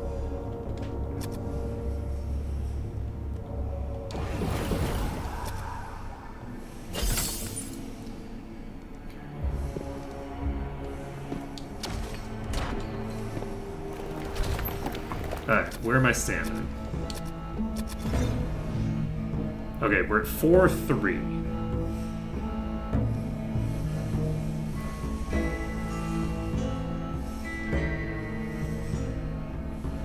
Wait, is that...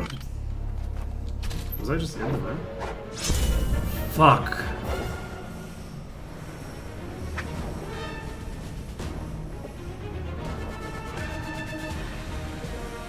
We might be fucked here.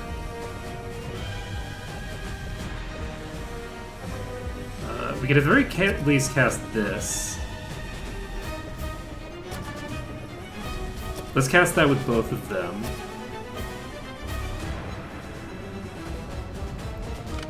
And then you can attack. And are these not stacking? I think these are not stacking. So I don't need to cast both of them at the same time. I could cast Statue, maybe? And Big Shield? Okay!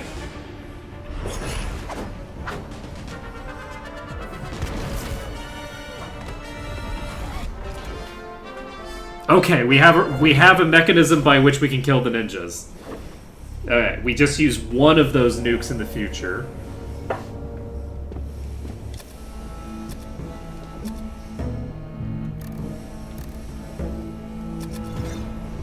We're 3 east. 1 north. Where's the bodies?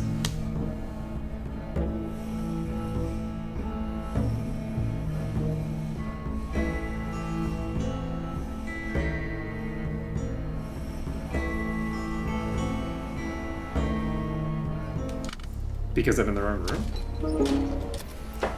Okay. Gotcha. Okay, so I came through here at a different angle than I did last time.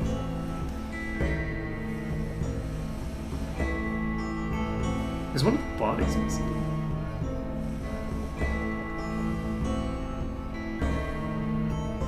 No, because we have Croissant and Muffin who came back with us.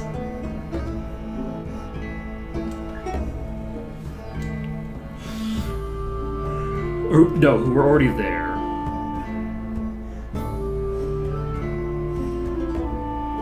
Is there a body missing?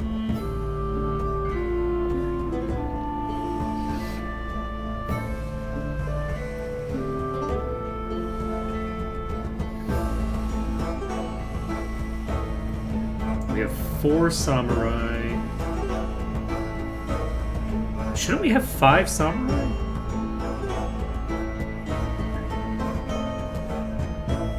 It should be 5 samurai and a thinger. So I think we're missing somebody.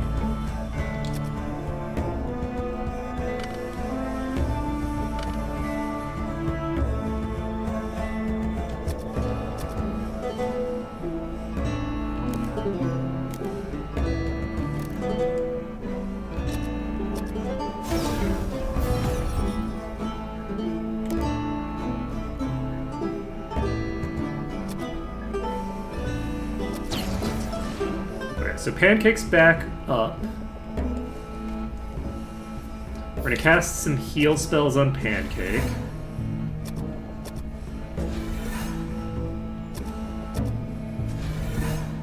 And then what I'm gonna do is walk over here. And I'm gonna... yes. And we're going to remove Pancake from the party. We're going to pop back in here. We are going to add Churro to the party. And then we are going to raise Churro from the dead, which you can't do.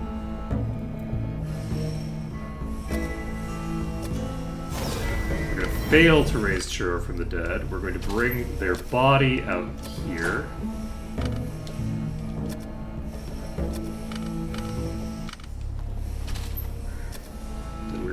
To add Crawler to the party. Do you still have Poison Cure available? You do, right? Yes. Okay, so we're going to cast another Raise Dead. And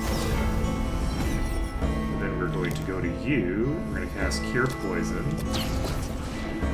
And then Crawler is going to be okay.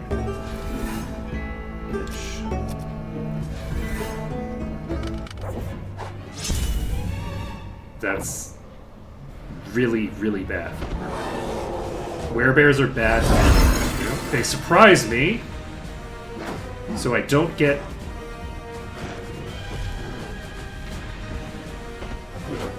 Okay. Luckily, 3rd level spells are kind of a dime a dozen.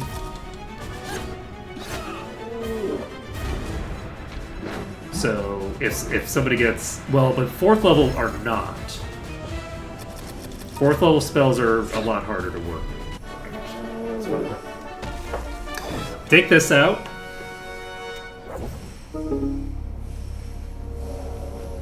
Okay.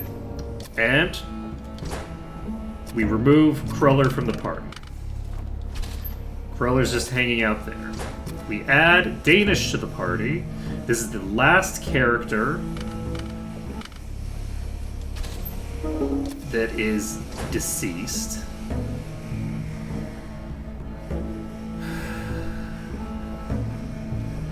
How many poison removers do I have?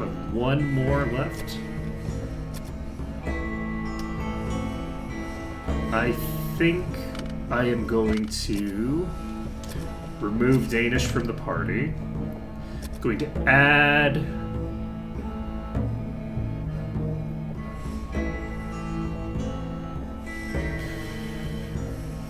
I guess I'm going to add Churro to the party because I need to revive Churro at a thinger.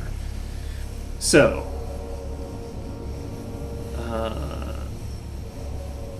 with that being the case, we're now where?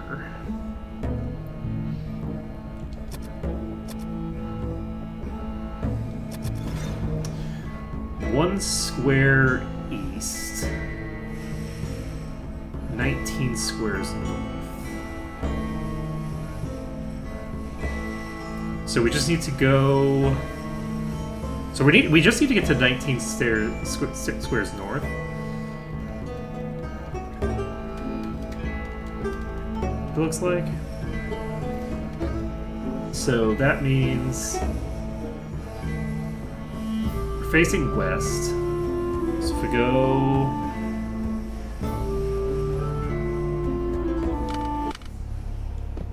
here, that teleports us somewhere. 0 squares east, 19 north. So if I go here,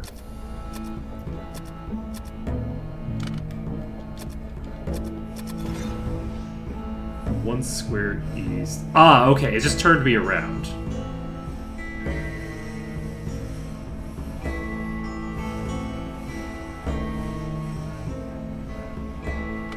Alright.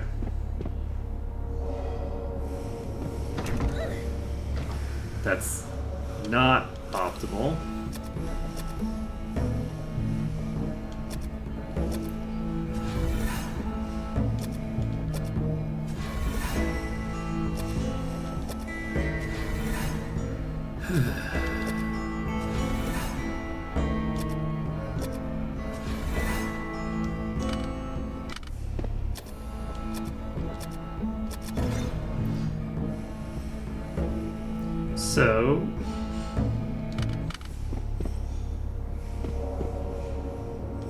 So that probably means that I teleported, right?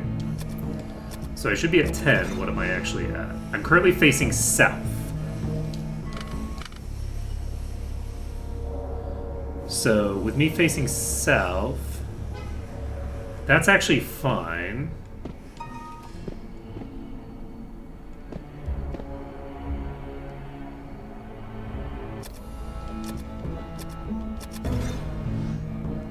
So I'm facing east.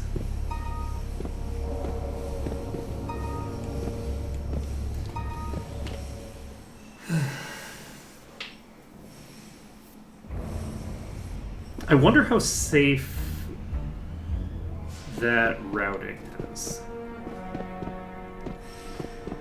Yeah, we should be mostly safe now.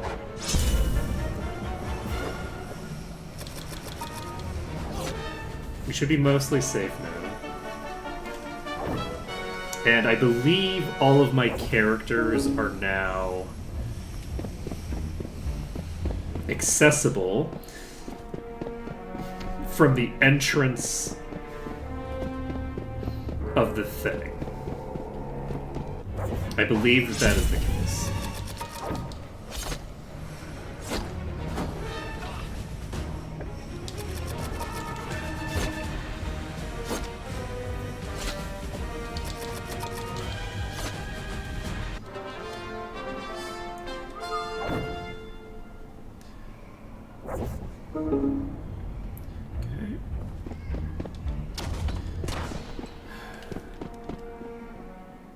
So we're popping back upstairs, and we're going to have successfully gotten this corpse run completed, I believe.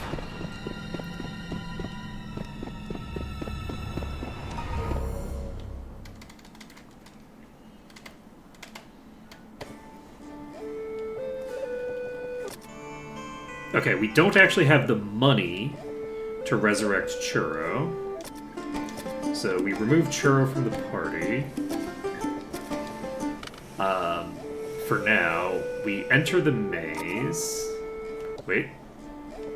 We're going to tag this quick. We've used a bunch of spells already, so I think that it makes sense to just tag that. We enter the current party.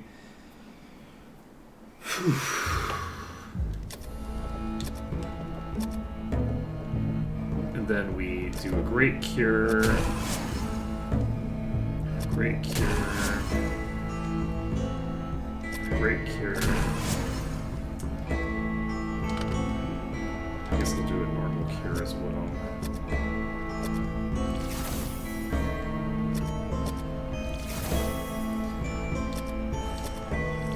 Rude. Okay,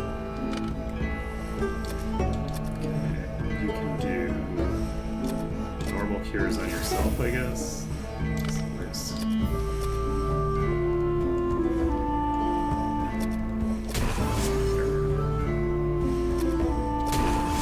There we go. So, we now pop back out here.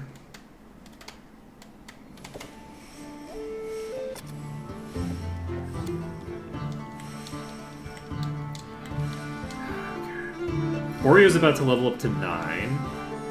Glazed is close to 10. Let's re-enter the maze.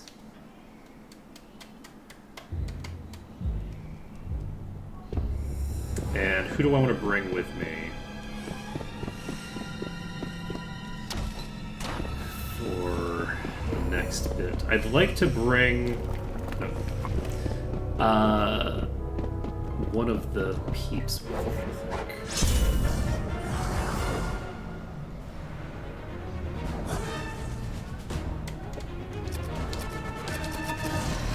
I think. So it looks to me like some of it is just getting turned around. It looks like I'm not teleporting around so much as I'm just getting turned around. So hypothetically, I could probably go through this fairly methodically, as long as I'm keeping track of when I am doing certain things. I'm going to grab a party member before I head back, but I'm just going to walk down, grab a party member, and then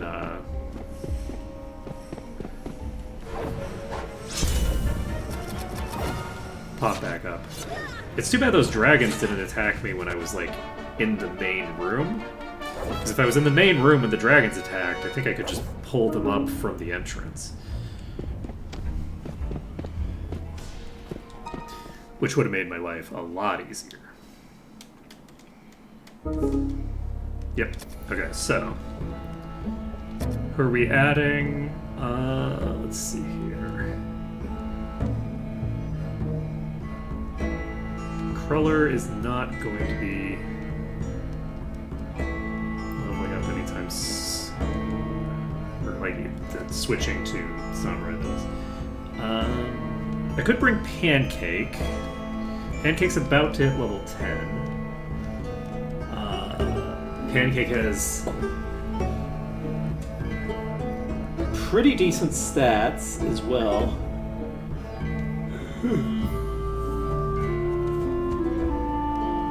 Funnily enough, Pancake is one of the characters that's closest to potentially becoming a ninja, except for the fact that they're neutral.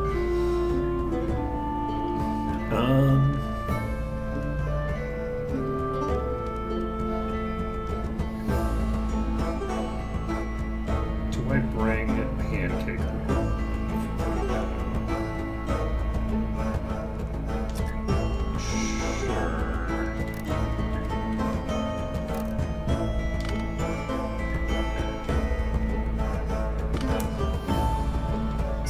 you are going to swap forward. So we did establish that we're probably missing somebody, right?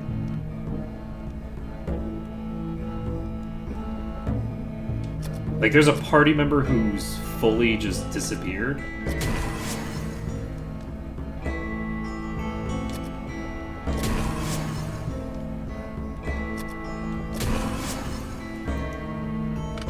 Got some, like, false Hydra shit going on. Go check.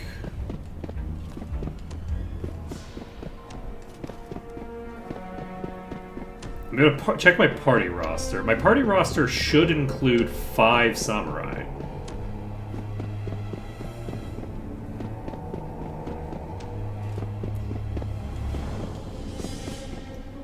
Unless I didn't notice a message that said so-and-so has been eaten and removed from your roster. Which is entirely possible. I have not been super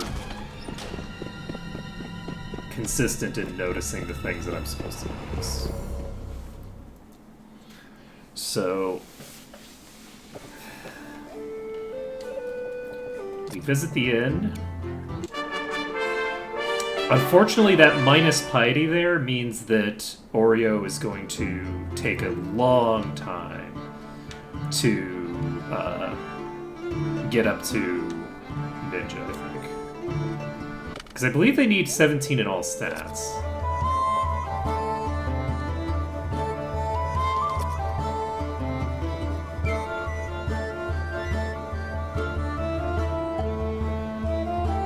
Did I just make at the start 4 samurai? I don't think so, right?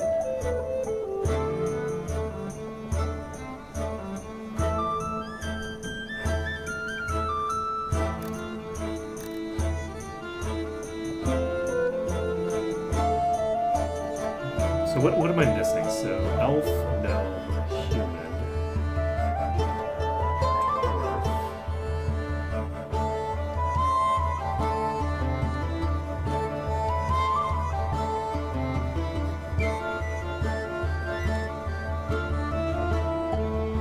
Yes, she got eaten, I think.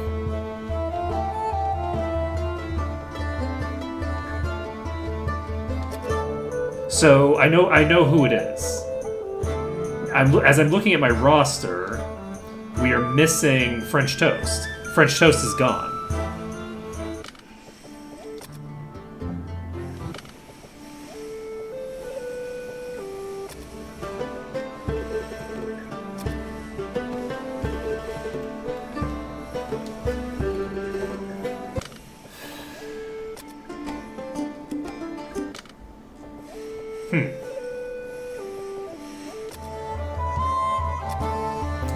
Was French Toast the character that had the best gear? It might have been the character with the best gear, I'm not gonna lie. Okay, so with that being the case, that means that we have one less melee available to us.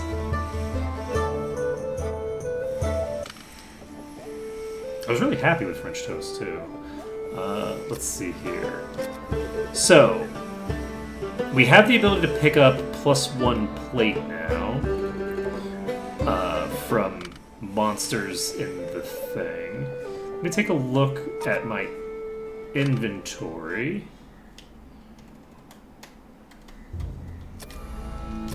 Because I believe I had another thing. And I do, but it's not on me right now. Alright, so we're gonna get 10 sooner than I would have expected, honestly. So let's pop into the inn, and I am going to have everybody rest because it doesn't take time. So yeah, we need 30,000 EXP to level up to level 10, which is not that crazy an amount, but I am a little bit surprised at how far along we've come. So you can go ahead and use big shield because you don't have the ability to cast Cure Poison anyway.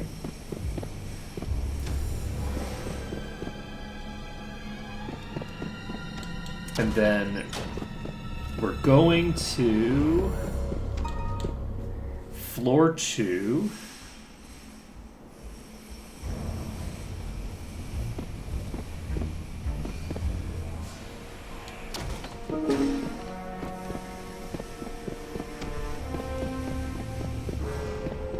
And then, honestly, we don't have anything in particular that we need to do other than just try to explore, I guess.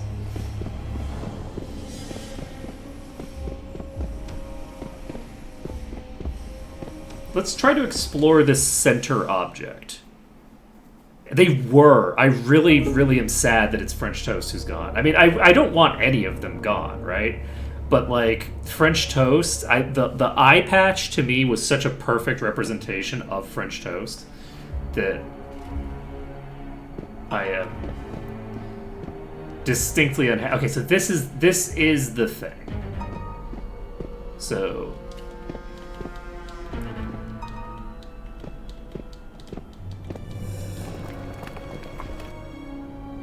So where does this go?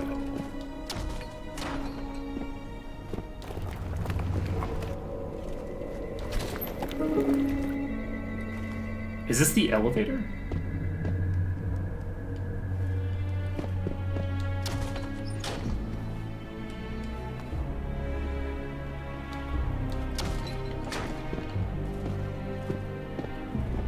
This is the elevator. Interesting. Okay. So the center area leads to the elevator. I say the center area, but that's not necessarily an accurate descriptor of this position.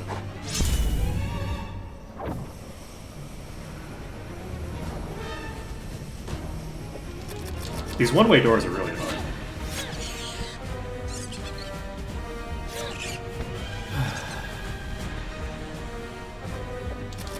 So the center structure, or rather, it's at the like northeast or something. How far?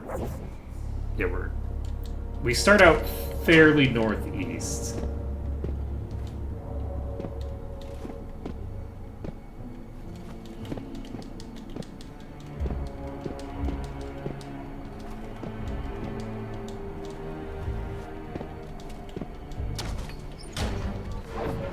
Oh, there's a wall right there.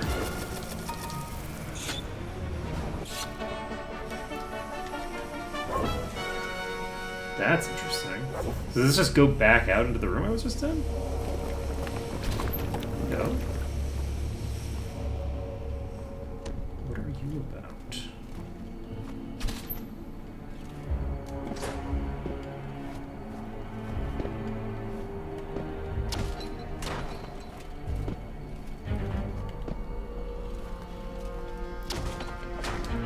So, we're back at the elevator? Huh.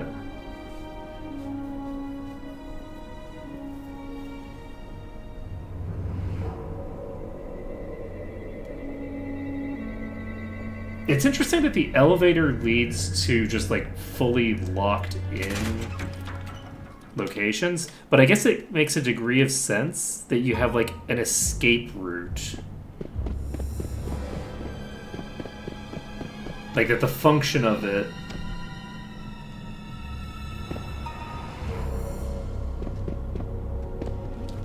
is to act as an escape route rather than a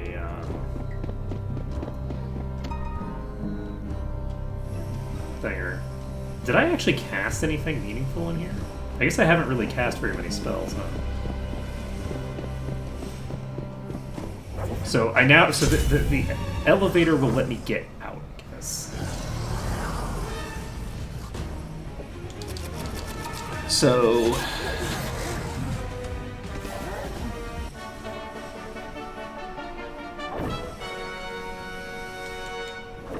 if I go to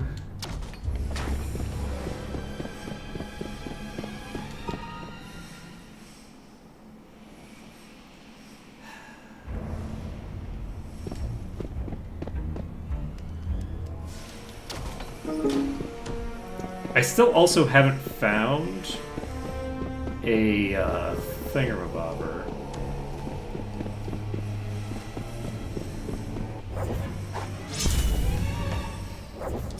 Yeah, I'm beginning to think that hybrids are a trap. Let's see here. Because they just require so much EXP to get access to the spell levels that it feels like I would be better off just like getting to 7th level spells twice than to get to 7th level spells with each. Like, it would require less EXP to hit 13 twice than to get access to 7th level spells as a bishop.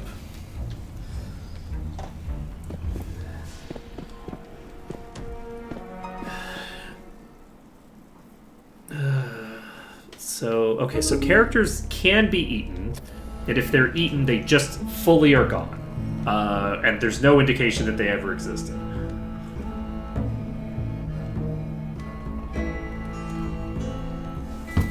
Good to know. So, French toast eaten by a dragon.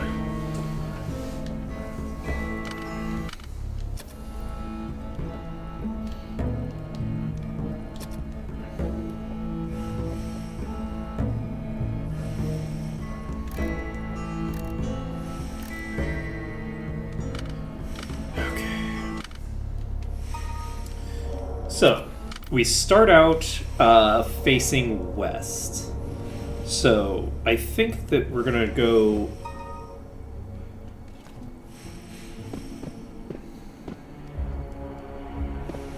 around this thing. This leads into the elevator area.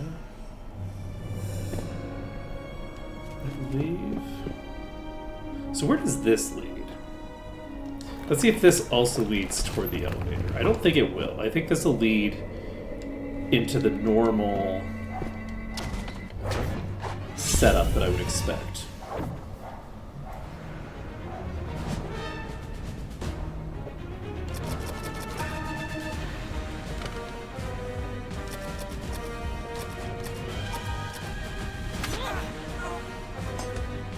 Okay, I would like to identify everything.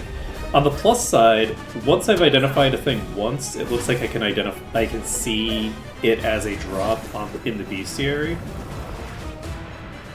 So that's nice.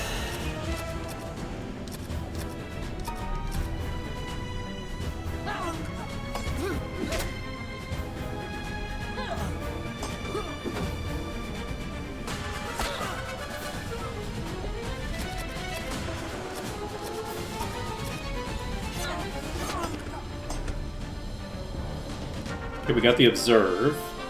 So I think with Observe, I can actually see the item drops.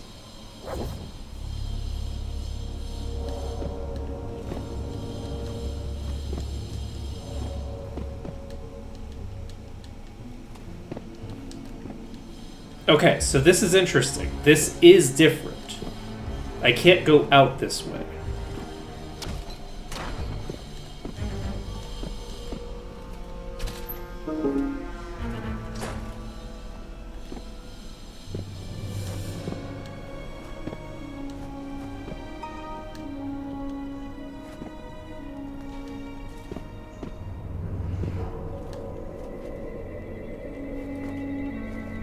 So where am I standing right now? 7 east. Sorry, 7 north.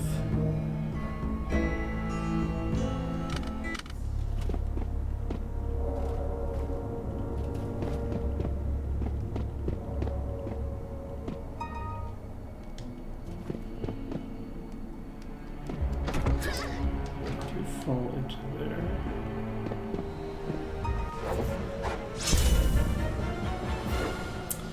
Okay. We've established how to deal with level 3 ninjas. That's to cast Big Fire.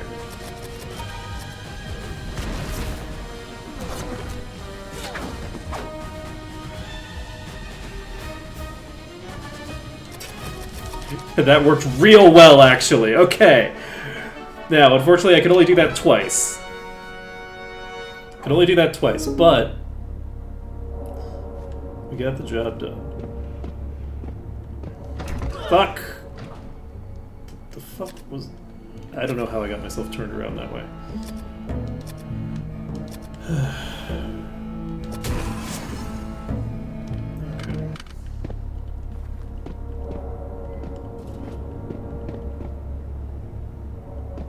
I believe that it should be safe to just rotate back to the elevator, right?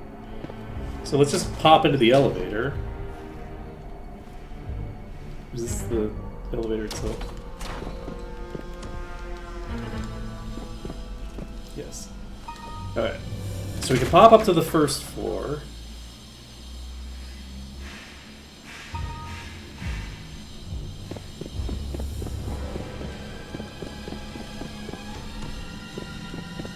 Wait. You have to tell me if you're a cop. Is this a situation where I'm supposed to find out about the elevator? And the elevator is how I get to the 4th floor? Am I only supposed to find out about the elevator when I get to the elevator on floor 3, and then I go back up to floor 1 with it, and that's how I find out that there's an elevator?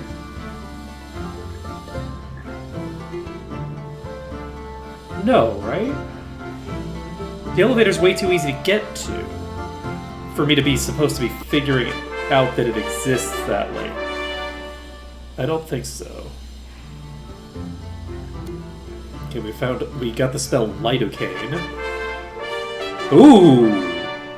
Pancake is potentially a single level away from unlocking Ninja, but also can't become a Ninja. Glazed, with the +1 vitality and agility, getting real fucking close.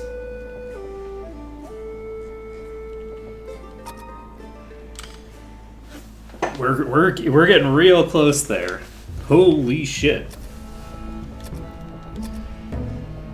So, we now have Cure Poison on you. Excellent.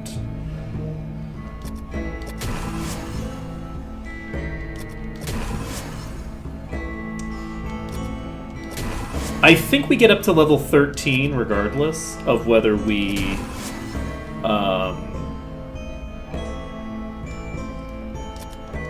actually get what we...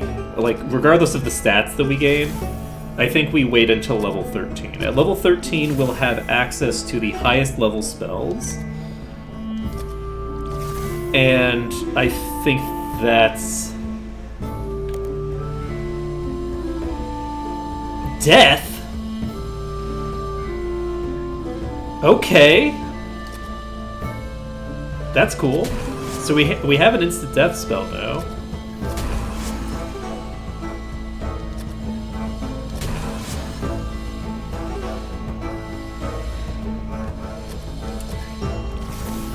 I'm realizing now if I had a wizard, like a proper wizard, that might be useful.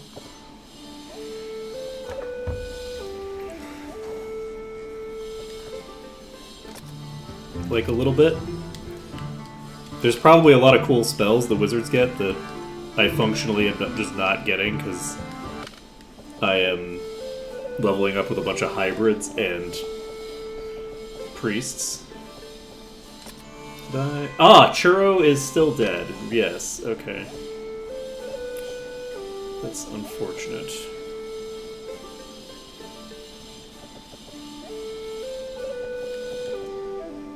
Let's see.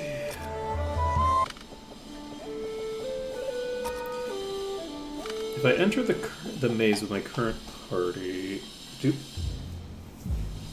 do I think I should just go to the 4th floor?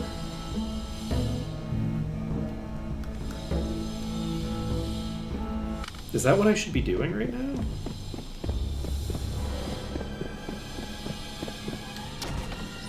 Is that our strat.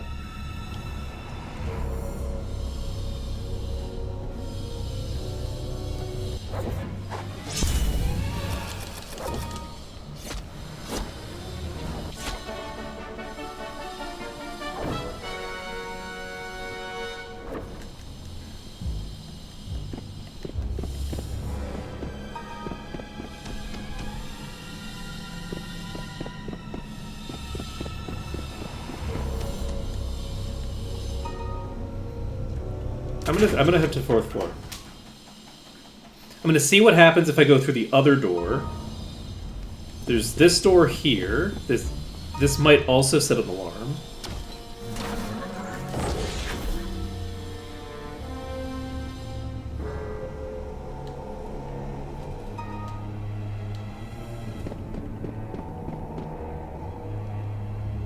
Okay.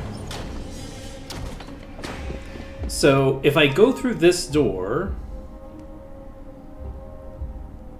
I set off an alarm.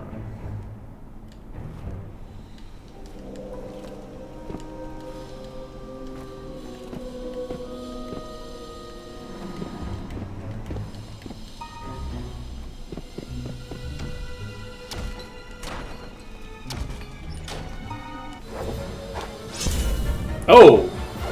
Hello! How's it going, Gas Dragon? You look real familiar, friend.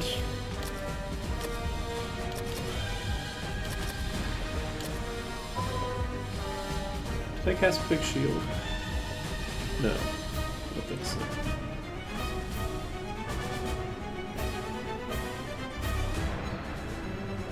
Flame Tower? I like that. We're gonna cast Big Shield. I think we're gonna cast Hurt Greatly. We're gonna cast Hurt Greatly.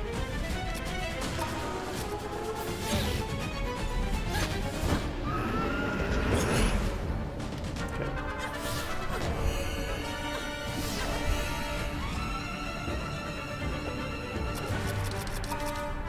Oh, I guess I should probably be identifying these things now.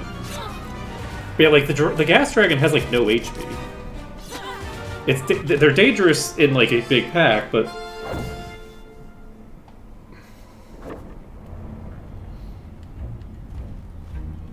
don't know what to do. Do I feel like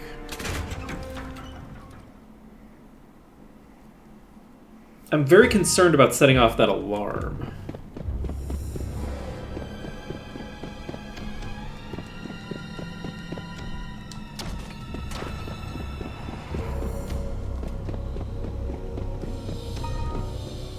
There's no way that I'm expected to find that at level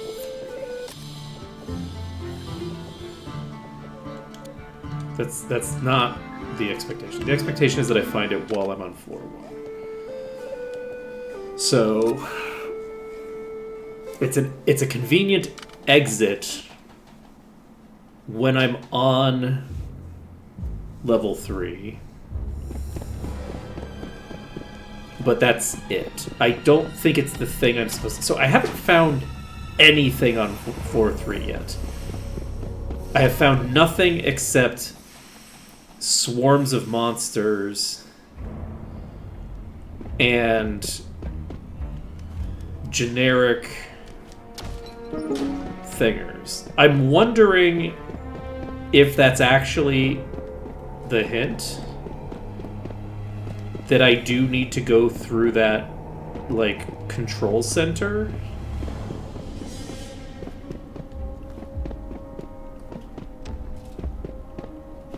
Like, I feel like I've gotten some context clues from the tooltips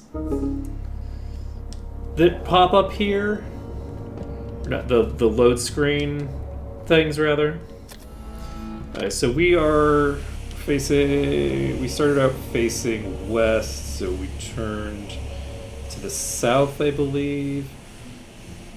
So...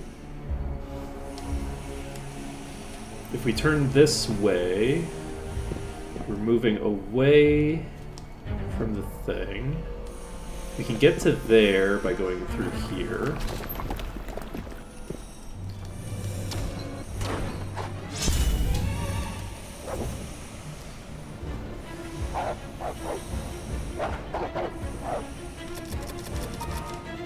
I should have a much easier time keeping track of my location from here on out, I think. Now that I have some semblance of an idea of how this whole place works. Gas bomb is a skip. Gas bomb poisons like the entire party, so... Oh, I can't go over there. Interesting. So why not?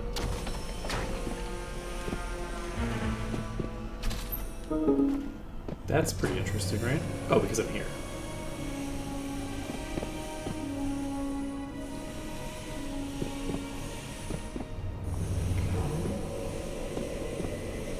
So if I go there, I think I fall in. Okay, we have werebears again. It's concerning.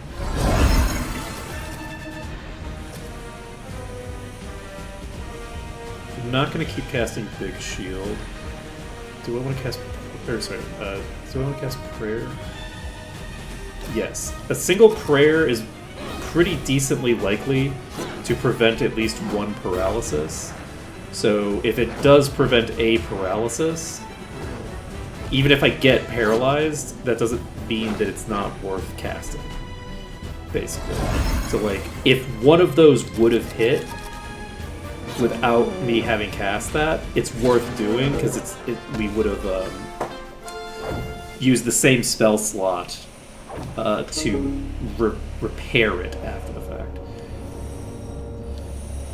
So... I was here? Question mark. This is the door there. This gets me to here.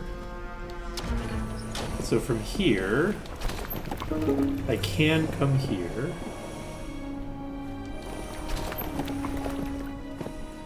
And move in parallel for a little bit. It's a lot of money. It's a lot of creeping coins. Unfortunately, I don't think that you actually get anything in terms of drops from the secondary targets. I could be wrong, but I don't think I do. Have I observed these yet? I actually don't know what I have.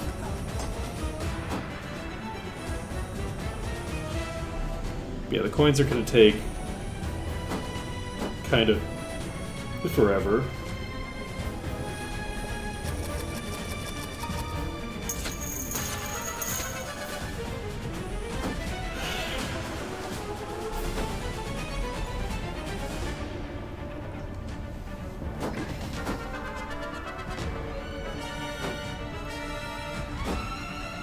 Roughly an eternity on these.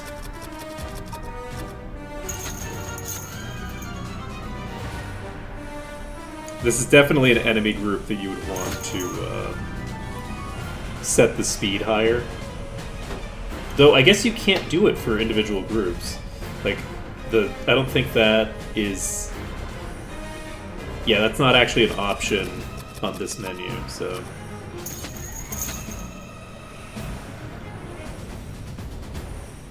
So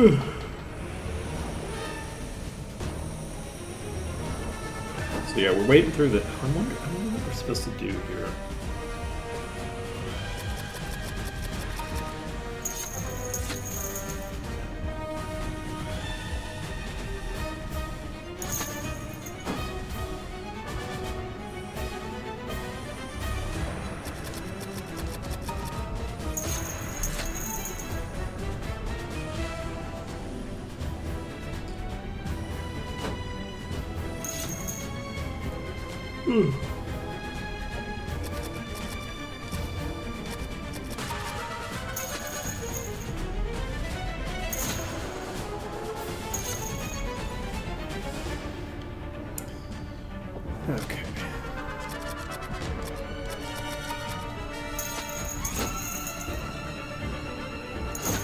Easy peasy.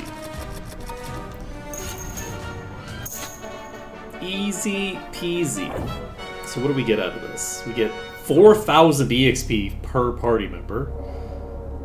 And we get 23 gold. Yippee. So where the hell am I?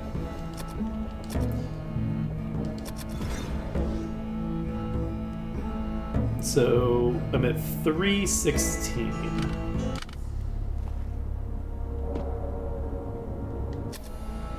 Okay, I just turned around.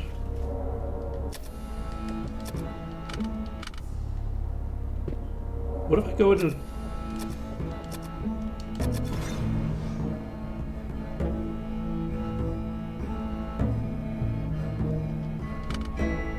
Wait, what just happened? Why did that have such an aggressive...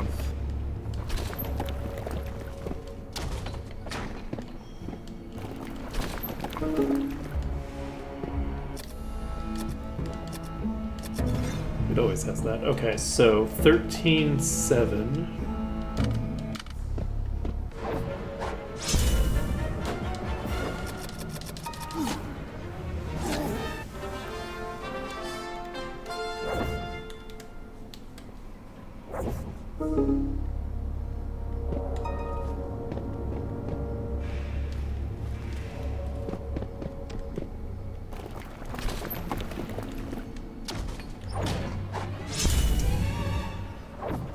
Capybara.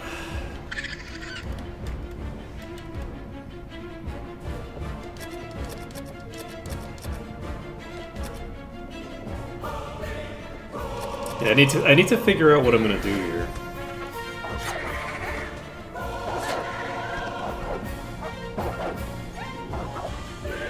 I would prefer not to have to like fully map out the entire section, but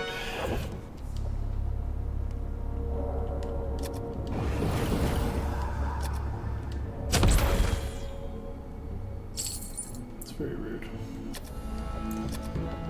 Okay, very, very rude.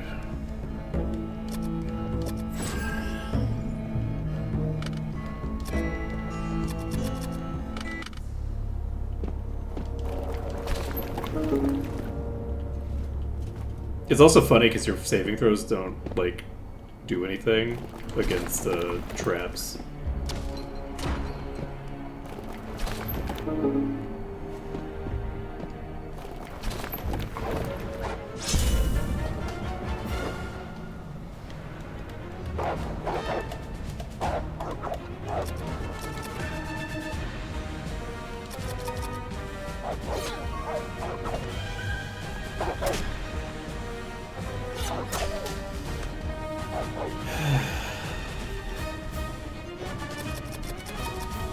I maybe just have to use the elevator. But how can there be nothing on floor 3?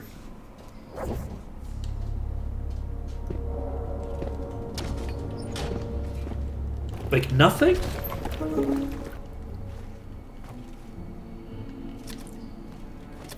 Because I haven't found anything here.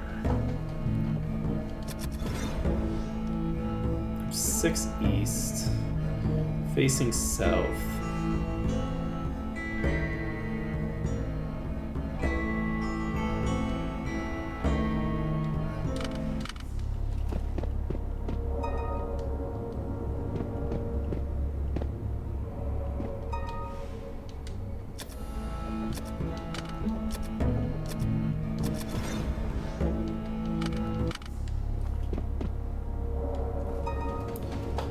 Huh.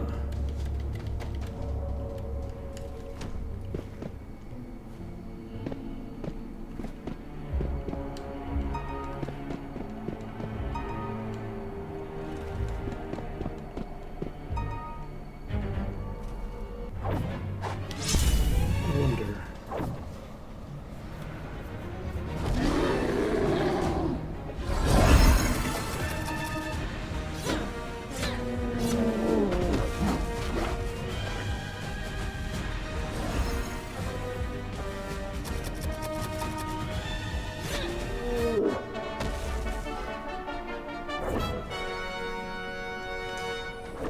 There's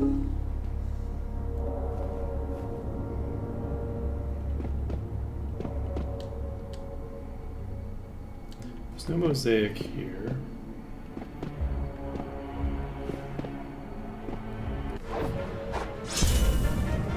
There's nothing written on the ground there.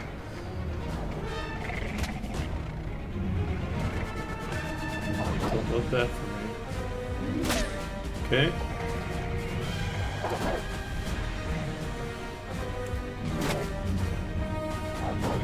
I'm really concerned about setting off that alarm.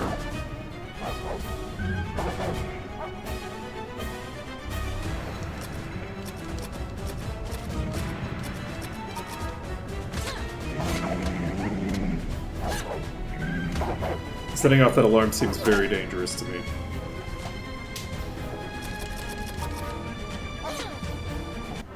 I really wish that I could get from the elevator back into this section.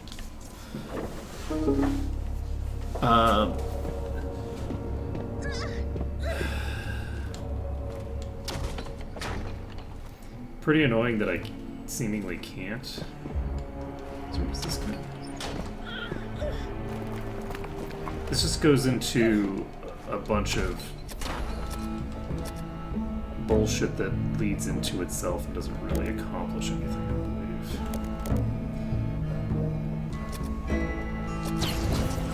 Took a bunch of damage that I didn't need to take there. It's okay. Fighting werebears again. Don't love that.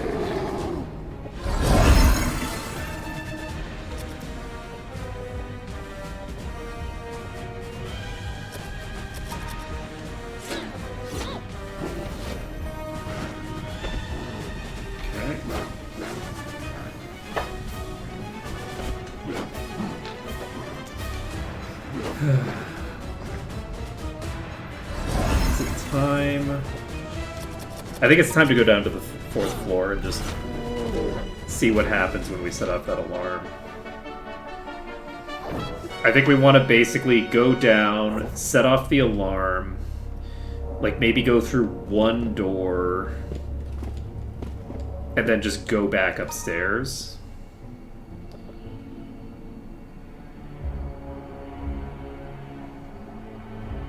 I'm going to go back to floor 1 first.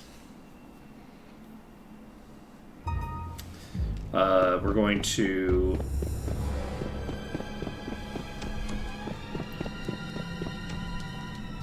heal up, and then once we've healed up, we will head down to floor 4 and start living our life a lot more dangerously.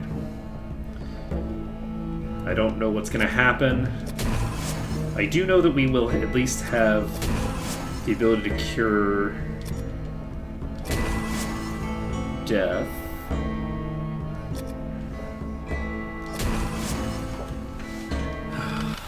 I'm really worried that this is gonna end up with me just getting blown up. But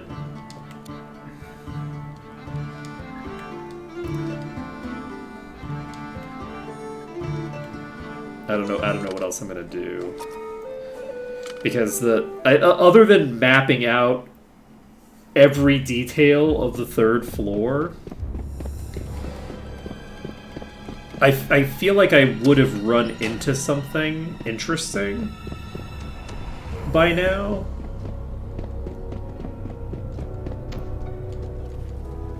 If I was likely to run into anything interesting. This is the thing. I just kind of feel like if there was anything for me to find that I was going to find without needing to do some serious mapping work, I think I would have found it already. So let's pop in here. So we have rotting corpses here.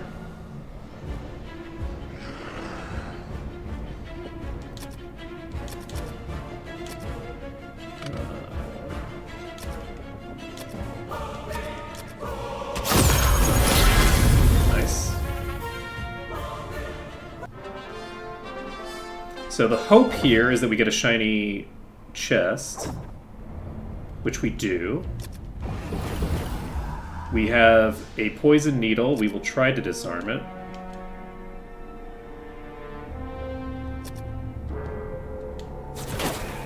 Okay, Croissant is poisoned. That's not a huge deal. We don't get anything super shiny out of that.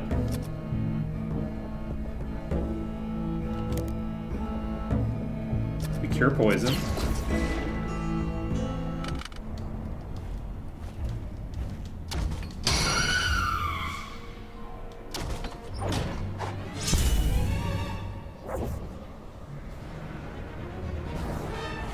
Maybe that alarm isn't actually that big a deal.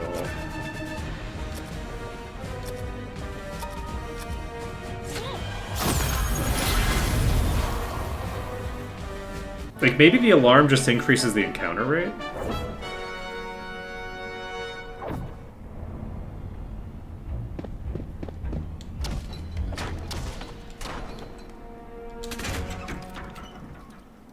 But what I'm going to do is I am going to just pop outside.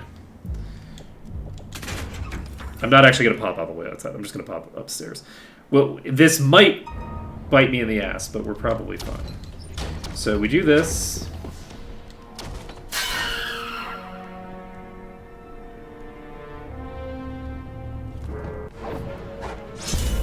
Sound of guardian monsters. So maybe we're actually fine. If it's just guardian monsters are good, actually, right? Because guardian monsters give me chests. Treasure repository. Okay.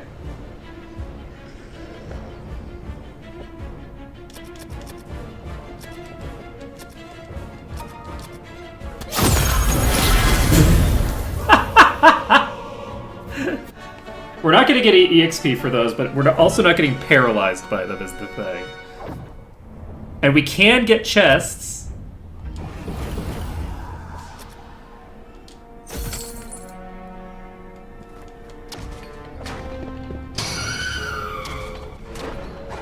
Two insects.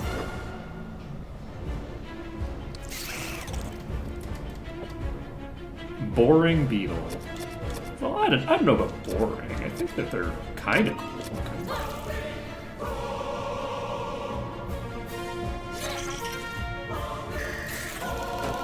Okay. I think they're pretty cool looking. I don't think they're boring at all.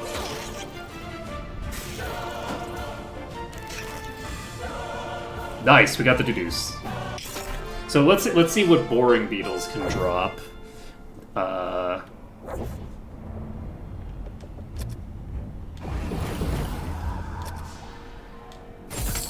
Okay. Ooh, we received a dagger. Armored men. You know, maybe we...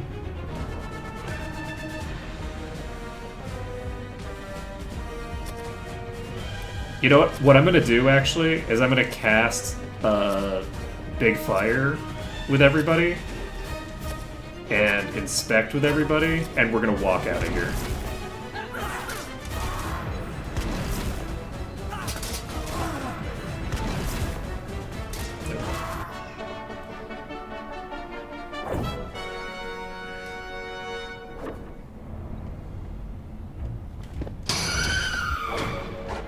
Okay, dragonflies are fine. But yeah, I'm a little bit concerned about all this, but it looks like we have access to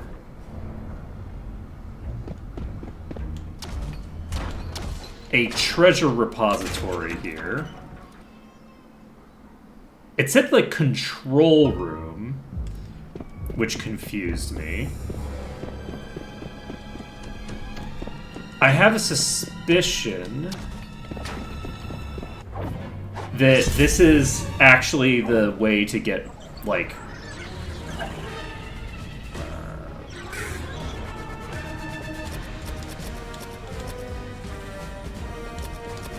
some serious money.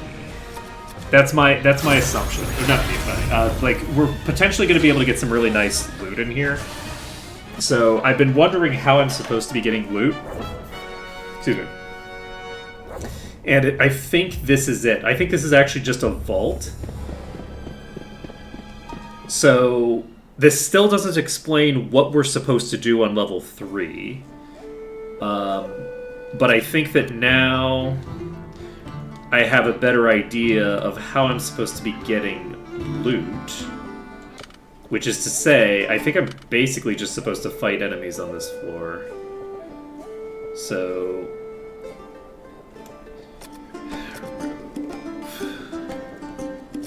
Blaze from the party, we'll add Waffle to the party.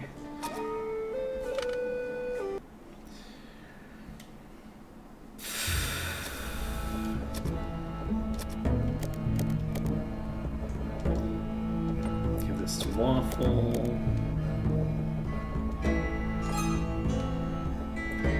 Okay, this is just a normal dagger.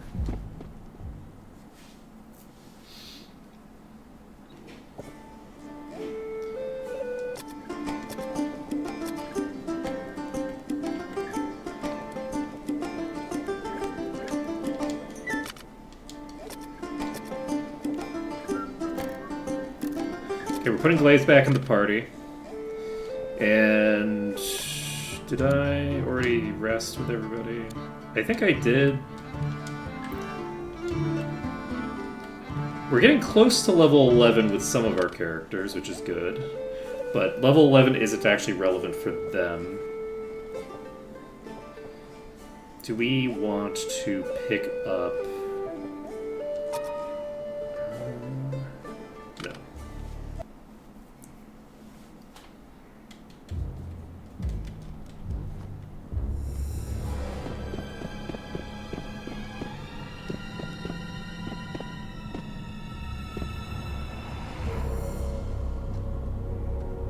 I just realized if I'm ever struggling to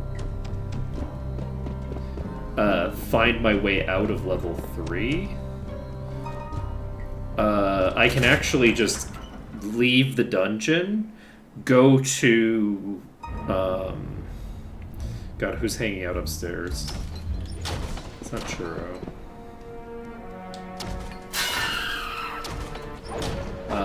Ooh! 3 gas dragons. Hell yeah. So these probably... Oh no.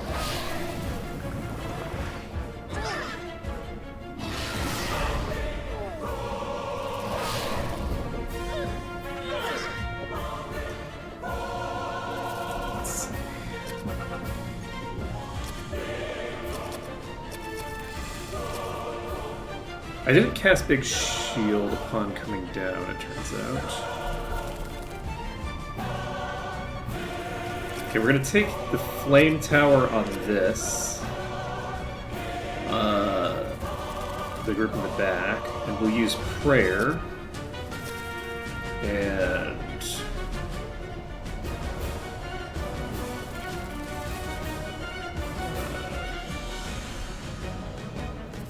I didn't cast Big Shield, did I?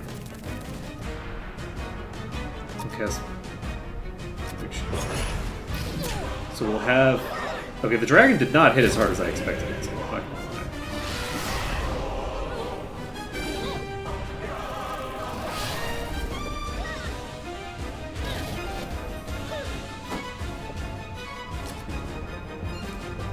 lie. The dragonflies seem to have been completely immune to the fire damage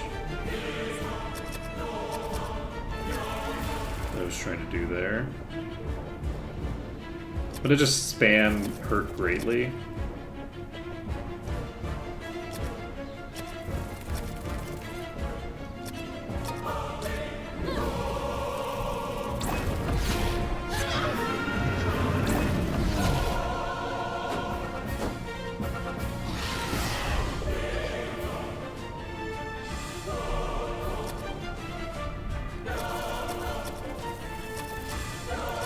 Then we're going to get a heal up on Croissant. Then we're going to get another heal up on Croissant. And then we're gonna get another heal up on Grissom. Gas Dragon's dead. Perfect.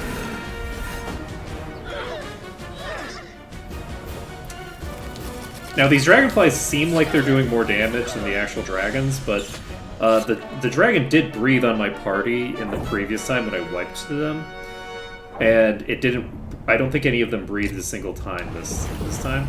100% certainty of a gas bomb. We're going to take it anyway. That's a crossbow bolt trap. Come on. Nothing. Shite.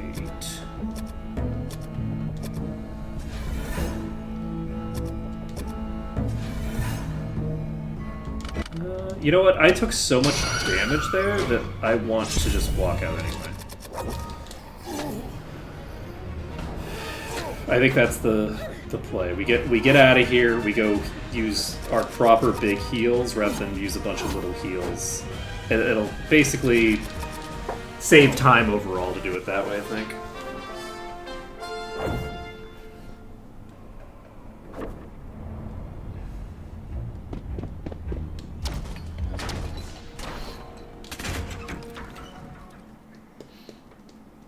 Yeah, we're able to fight dragons now. Now, can we fight ninjas? No. No, we cannot. That's not true. We can blow up the ninjas in one hit. But it's still spooky to fight them. It's still spooky. I can't safely fight them. And I don't think we're ever going to be able to safely fight the ninjas. Because no matter how arbitrarily high I get my AC, the fact that they can crit means that they can just hit me for 70 damage and I just die. So I don't know that I'm ever going to get to a point where I can comfortably tank the ninjas. I think we do need to just nuke them down.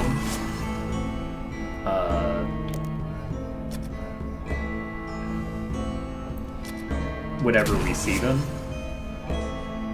So, luckily we have more characters who can comfortably do that.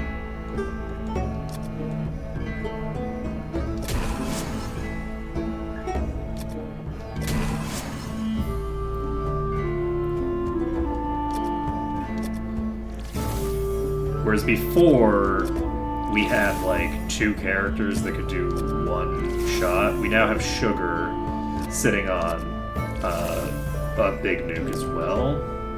And once we get a couple more levels with Oreo and Glaze, we'll most likely pick up that spell as well. It's also interesting because it seems like there are a lot of spells at these higher levels. Which is interesting because I feel like in D&D usually you have fewer spells the higher up you go.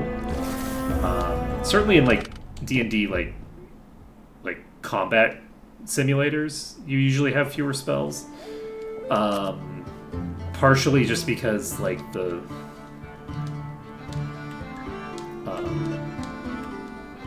spells get more niche, and so they're just gonna not have anything other than the combat spells.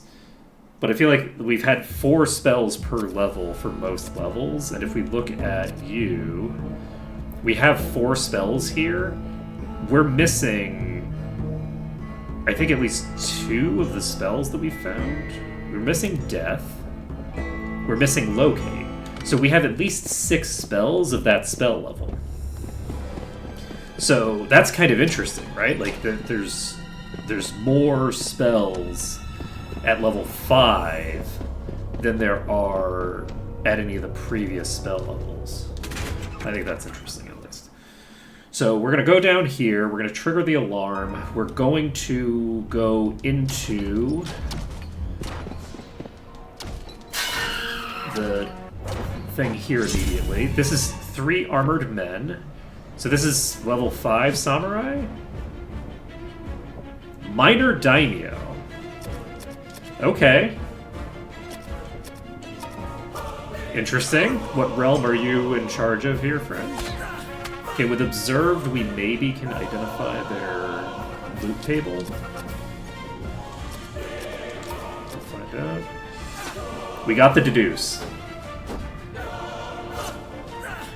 Done.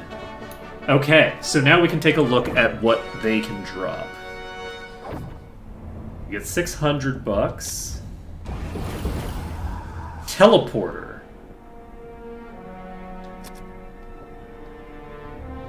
This is a bad idea.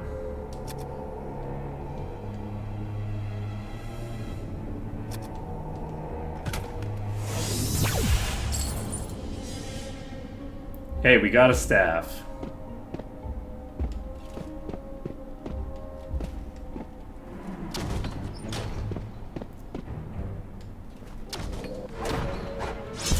Okay, we're now stuck on the 4th floor somewhere.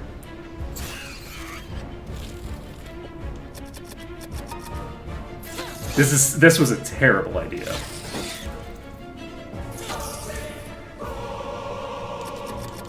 Because I don't think I can get back to the elevator. But...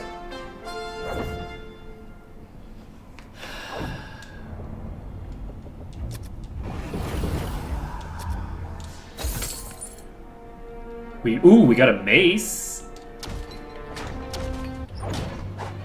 Okay, we got some werebears here. Hate that for me. Really don't like that. Wait, did I not cast Big Shield?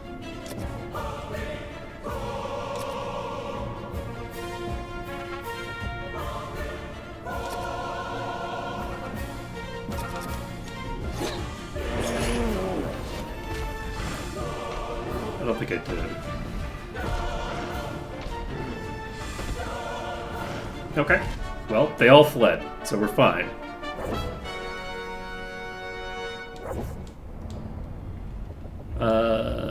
I'm not gonna...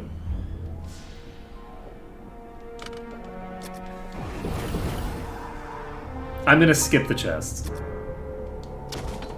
If it's not from a humanoid, I'm probably just gonna skip the chest. Though, to be fair, I guess, technically speaking, a werebear is probably a humanoid.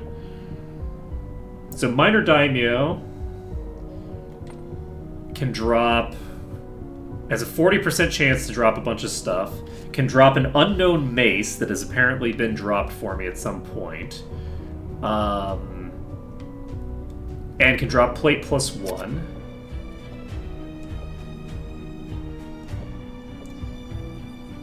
We don't have...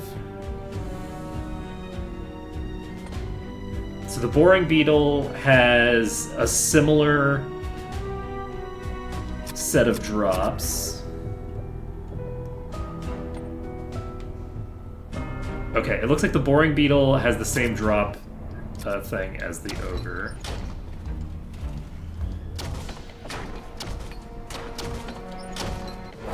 I have no idea where I'm going. Okay, this is alarming. We have a pack of demons. Okay, gargoyles. I feel like Gargs are probably not scary enough for me to desire to cast a bunch of spells. They're not undead.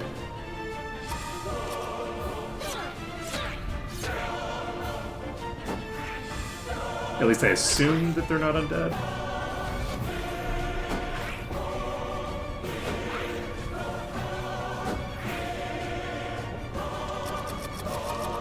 Okay, I think these are probably chill.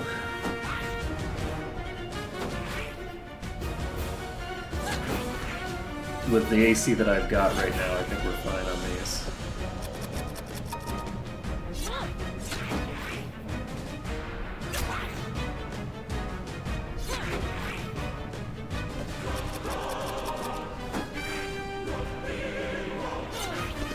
How funny would it be if that teleporter trap teleported me into a wall and killed my entire party?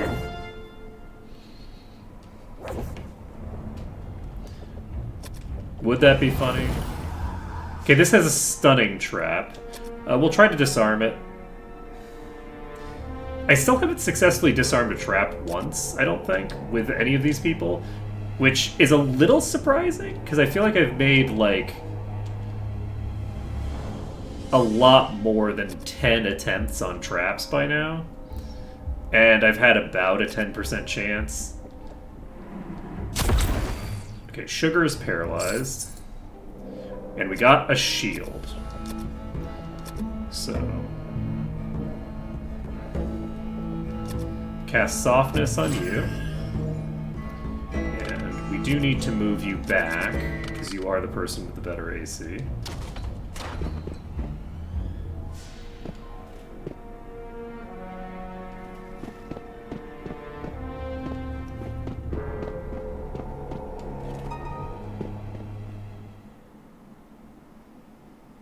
Okay, actually, we needed to do something there. Okay, so we have a secret door here. So, first things first. We are casting Clarity. So, we're facing south. So,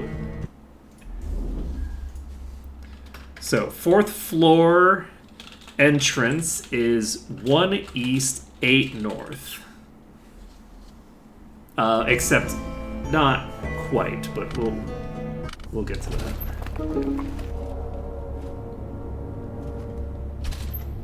That's so funny. Okay, so it's just on one of these random things.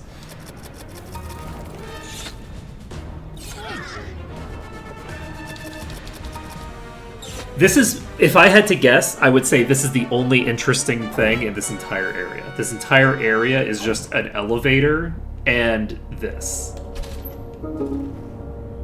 Okay, so 1 east, 8 north. So we need from here. We're looking to get to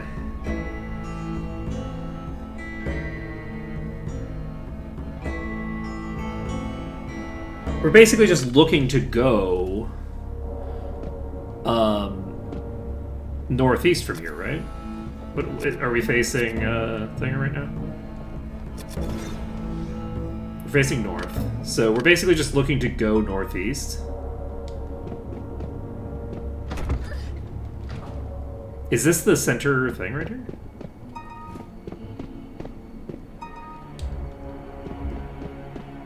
It is. We're right here. Huh. Fancy that. So now that we know where that is, we should be able to get up and down through the 4th floor without too much difficulty.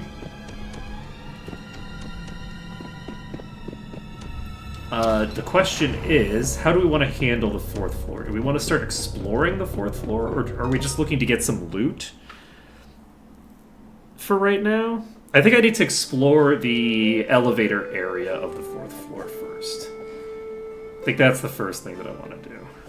So let's actually enter the maze to heal up. Once I've healed up...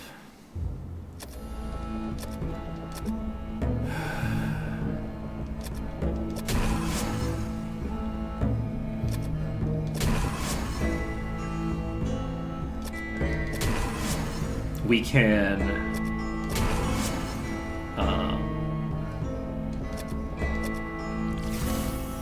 rest, and then the other thing that we need to do actually is, okay, we can remove Glazed from the party to bring the bishop in. I just needed to check who didn't have anything, because we've picked up a couple of random items and it seems to just deliver it to a random inventory. So there's a non-zero chance that we're going to have something cursed here, and that it's just going to randomly get equipped by Waffle, and that would be kind of funny. So we enter the maze so that we can start swapping our gear around. And we're now cooking. I assume this is a +2 staff. I don't know about this mace. So, your inventory's full. This is a generic staff. I'm just gonna I'm gonna sell everything except the plate, I guess. The plate I will move to, I don't know, pancakes inventory or something. That's fine. The other stuff we're gonna sell immediately, so that I just have some more space.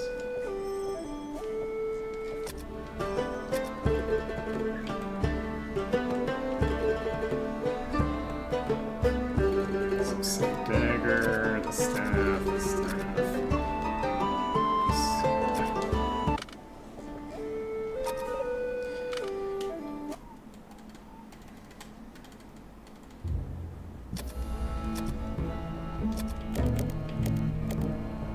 Okay.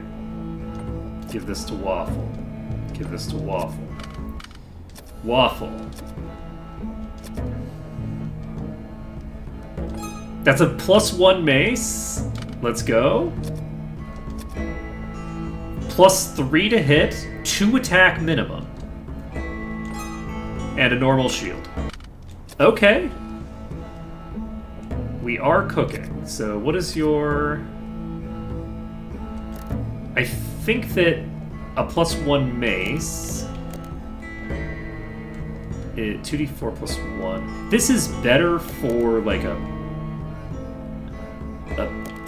priest. Like this is better for sugar, but it's not an upgrade for my melees. My pure melees are fine without something like this. Okay. We will move the staff +2 to Oreo.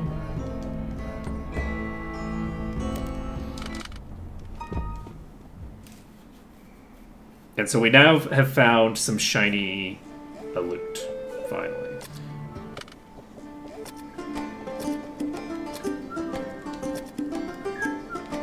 Alright, Glazed comes back in. And we could revive Churro right now if we wanted. I think we don't need to do that right now. Actually, wait, do we need to do that right now? I think we do kind of need to do that right now. I'm now realizing that if I die in there, I lose all my money. My money's going to be on the bodies. So, no, we do need to revive Churro. Churro will revive with full HP. Okay. So, we're now down to 3,400. And we're just looking now to identify what kind of shinies we can pick up. Let's take a look at the Minor Daimyo. Has a +1 mace, +1 plate, +2 staff.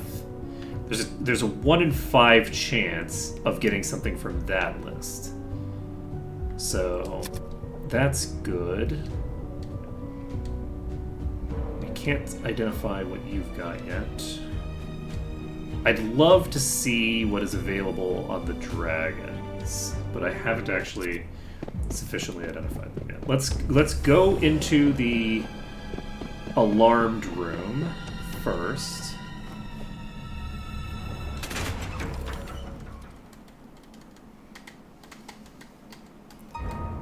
So 1 east. But yeah, we could basically just go along one.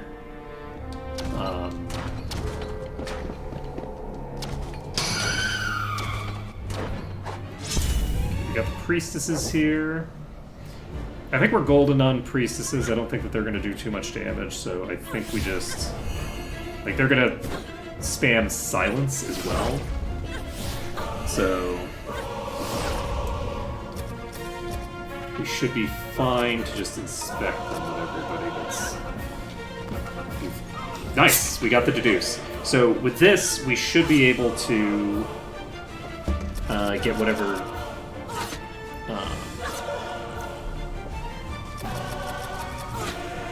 whatever loot they're gonna drop on our bar.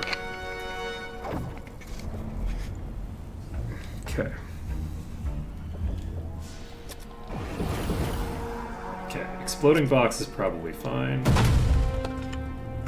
It's a pretty good amount of damage, honestly.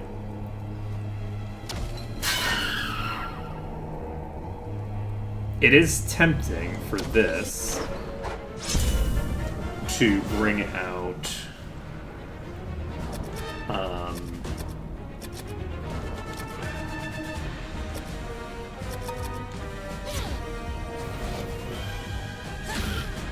the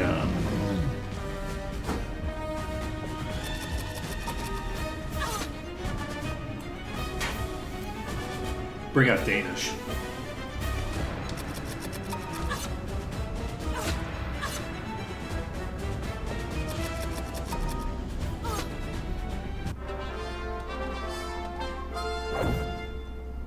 Because we're gonna have a lot of trapped chests to go through now. So it makes a lot of sense for me to pull out Danish and start plowing through chests with them. Who would I drop? Maybe Oreo? Maybe I drop Oreo from the party, because we're currently...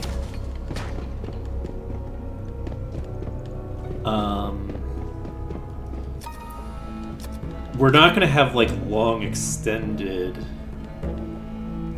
fights. It's just going to be going down there, fighting a few fights, and then leaving. And I'm not going to get lost if I'm just doing that.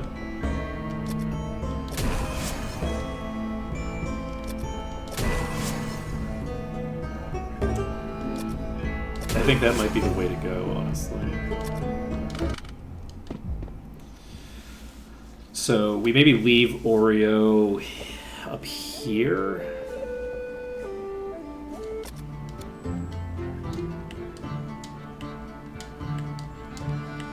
To go pick up Danish.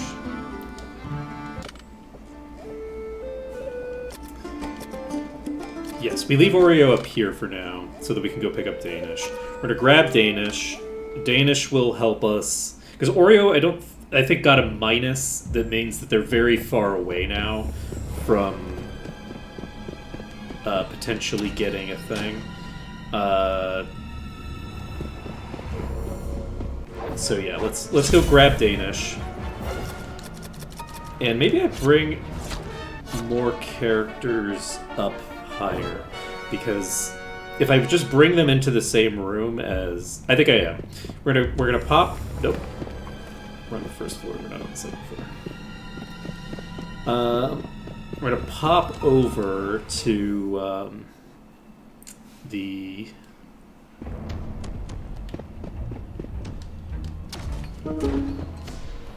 whatchamacallit place. Because yeah, we don't have to go all the way down if we just bring them to this room. And this is probably the way to do it, to like do corpse runs, is just pick up a character and move them through the door, and then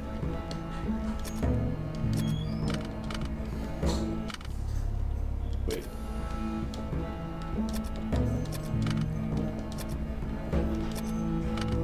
Like so. You have cure poison. Okay, let's do that.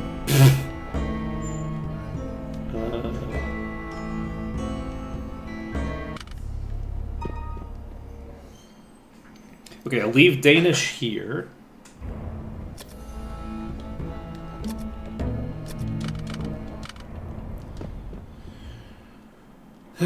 And then we will pop over here. We will grab Cruller. And then we will drop Cruller off up here.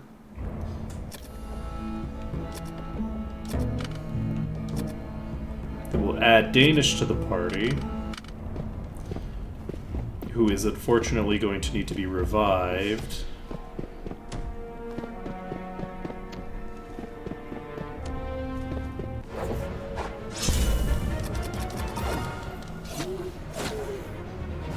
I wonder what the average number of party members it would take leveling up to like level 9 to get from like 13 in all of your stats to 17 average. There's 7. So basically, like, how many characters would I have to level up to level 9 to get my first ninja? If I was just like brute forcing a bunch of priests through. Because the average is actually, by that point on average, a stat should have reached that point, right? But each stat is separately calculating, so I think it's probably somewhere around like maybe a 60% chance that a given stat gets to at least 17 by level 10. That's 9 level ups from 13. Probably at least a 60% chance. Like it's going up by about 1/3, I believe, per on average. So that would mean it would get about a +3. So maybe not. Maybe it wouldn't. Maybe it would actually be slightly below. Like slightly. So if it's anywhere below 50% per, it would take a lot because these are all factors that multiply into each other. So presumably fairly low probability. Croissant has such garbage HP. It's so sad. Hopefully Croissant can pull out of the HP deficit that they're in. Okay. So, with Danish in the party, I should be able to fairly consistently disable the traps. It won't be super consistent, but it should be at least somewhat consistent.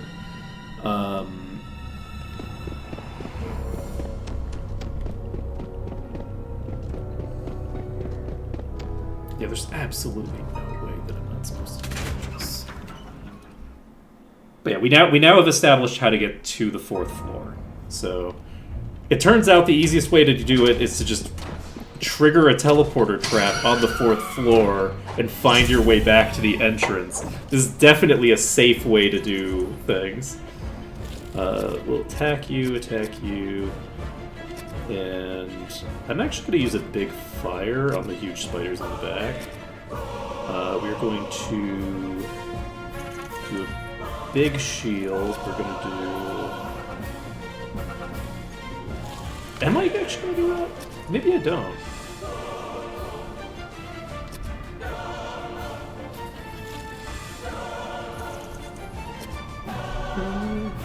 Yeah, I'm going to do a big shield this turn. And we can... We don't need to cast Prayer. I think we just inspect these. I think that I've already finished the boring beetles.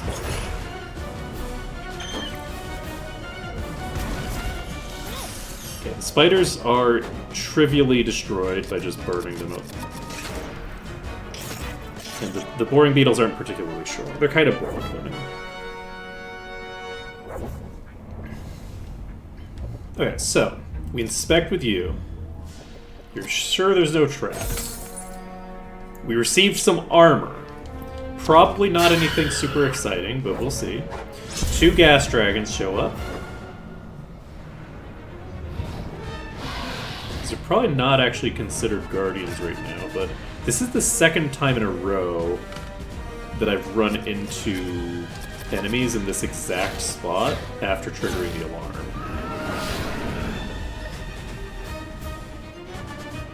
So, we'll see. If they drop any item, then... Oh, shit, I wasn't inspecting them. Mistakes were made. Okay, Danish is leveled up. We have a single gargoyle, love to see it.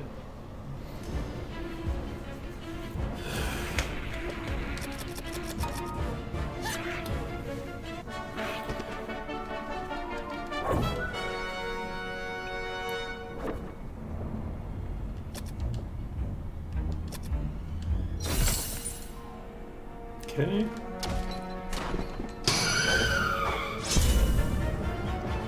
Okay, Okay, we have a bunch of Vorpal bunnies and some ogres. Have we cast Big Fire with you? We have not. I think I'm going to cast Big Fire with you on the Vorpal bunnies and just burn through those. And I might actually just decide to use this. I have 4 castings of this. I'm just going to do this.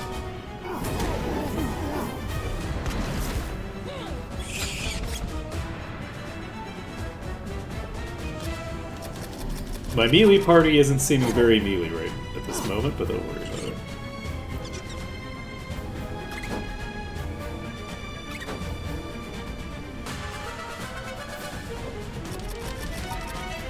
Okay, we're probably going to get a decent amount of EXP here. Usually when there's big packs, I'm not actually killing them all because they're running away. Okay, 1,600 per party member is actually more than I get from the boss, so that's cool. Monster Allocation Center. This is a gold door.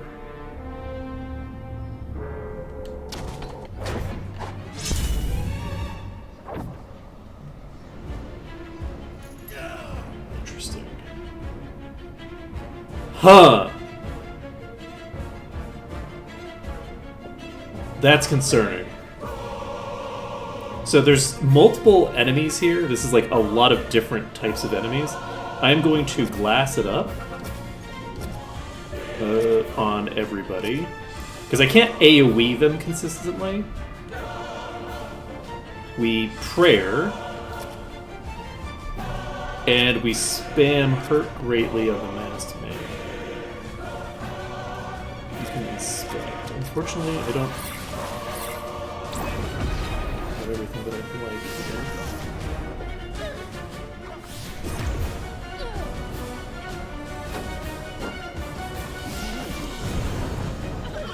Holy shit! Okay, we need to kill the mages. Kill the one in that dress. Okay. Whoop. Where's my mages at? Okay, we need to kill the mages.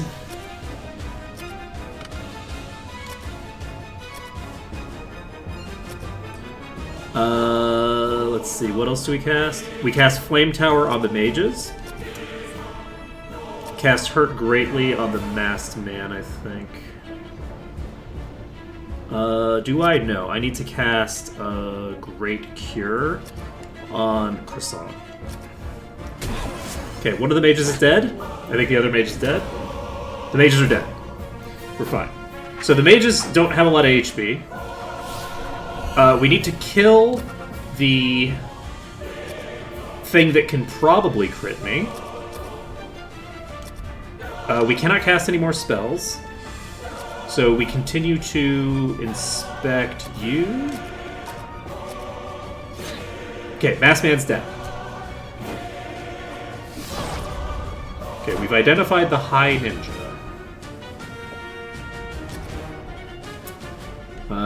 Let's see.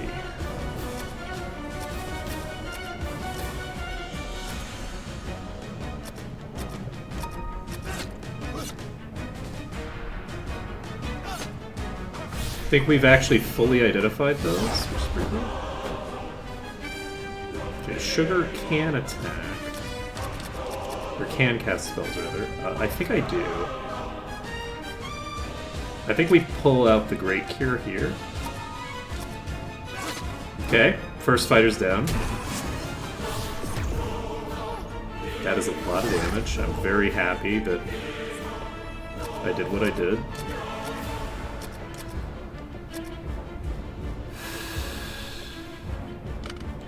You're just gonna guard, actually, and then you can do one more Great Cure on yourself. Preferable to do it on a frontliner, but we're not gonna worry about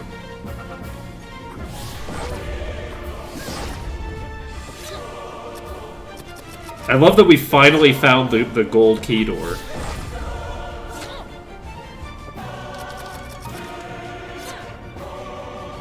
Okay, that was a terrifying fight. That is 2,000 per party member. Shit. This is allegedly a stunner. We're gonna just try to open it with Pancake, which will presumably stun Pancake. And we get a potion and a ring and a rod. Okay.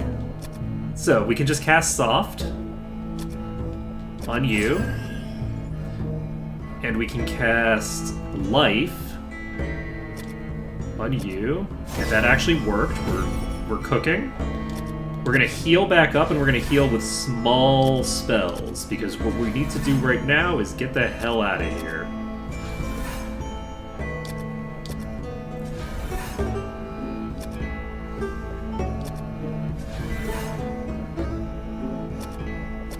Okay, we're gonna leave a few spells on sugar. I don't want to burn through all of my resources on any one character.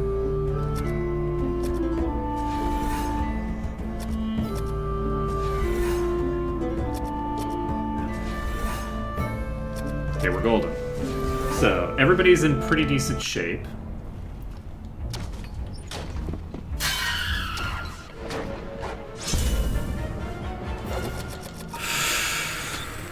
That was spooky as fuck. Okay.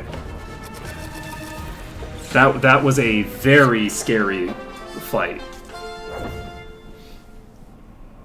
But Croissant is now ready to level up. We got a boatload of loot there.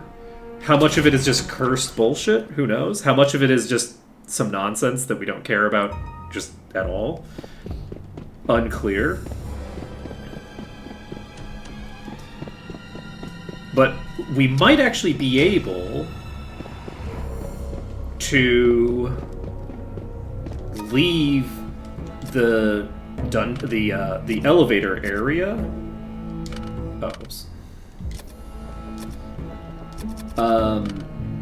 On the 4th level. On the 4th level, we might be able to actually just wander around the whole level, which would be kind of cool. Yeah, let's go. Okay. We're just gonna take our naps so that we can get our good spells up. Okay, we visit the inn. Croissant. Plus 18 HP is a big deal. Okay, 3,000 for you, 30,000 for you, 30,000 for you. And yeah, you're not becoming a ninja anytime soon, Danish. Danish, I don't think you're actually gonna get to be a proper ninja. Feel like that's not gonna happen. What are you gonna do? Okay, let's see.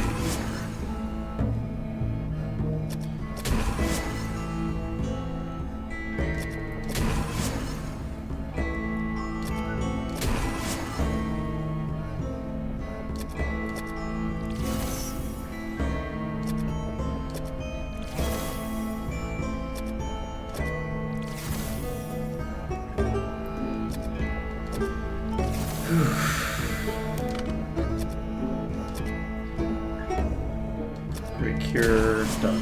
Alright, so we can just take another quick nap. And we drop Danish from the party, replace them with Waffle.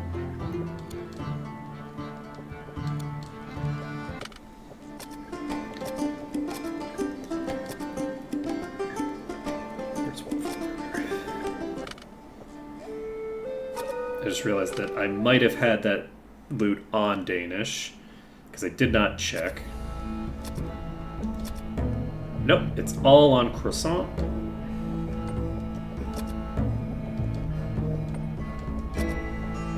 That looks very cursed. That looked cursed as fuck. Okay, that's probably gonna kill me if I equip it, so let's not do that.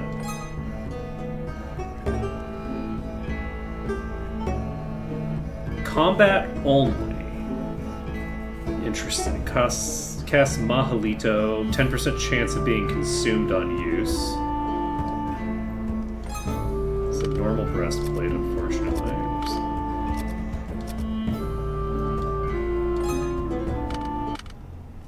I appreciate that the cursed ring was in fact cursed as fuck. the one that the ring that looks extremely cursed.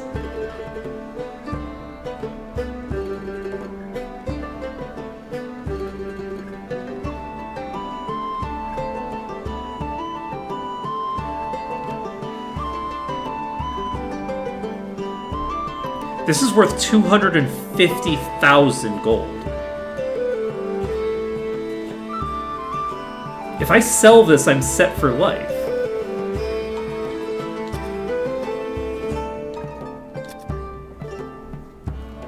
Alright, this counts as a consumable, right? It literally says 10% chance of being consumed on use.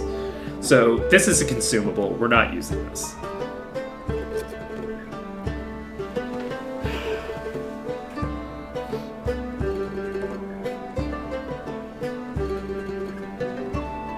Is this...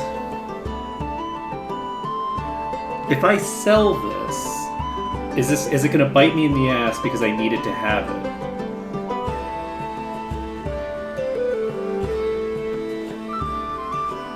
I think I'm gonna Google whether I can safely sell the deadly ring.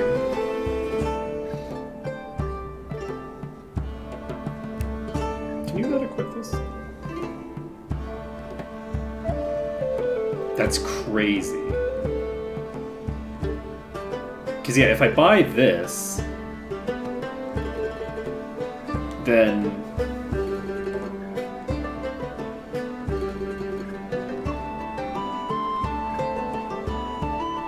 I feel like we could build an entire secondary party and bring them up to level 9 and deck them out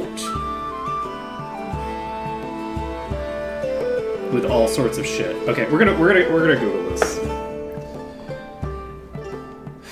I don't want to.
I don't actually see...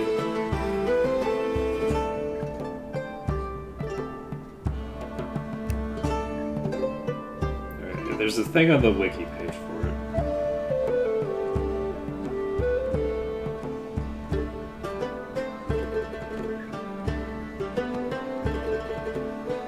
Okay.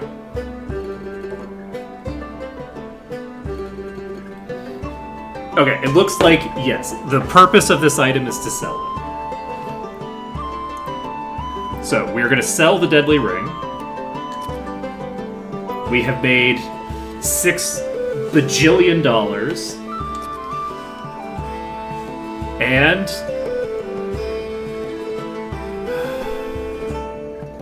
we can apparently buy Rings of Death now. Wait, if I sell an item to you, can I buy an infinite number of them back from you?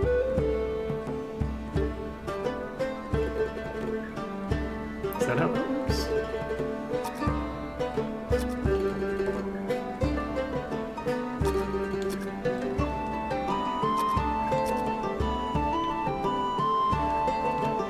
So we buy a shield +1.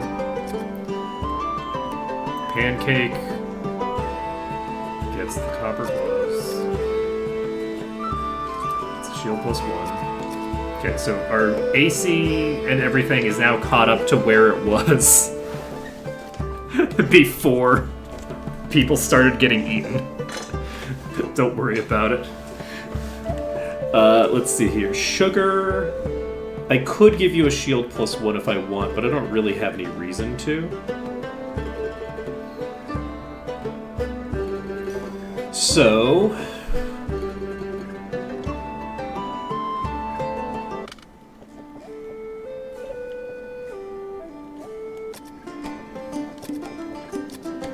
let's see here. God, that fight was terrifying. Let's see. And we did have another death during that fight, right? Give me a second.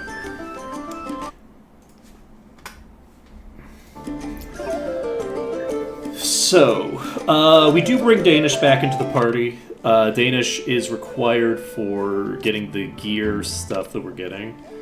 And what else do we need to do now?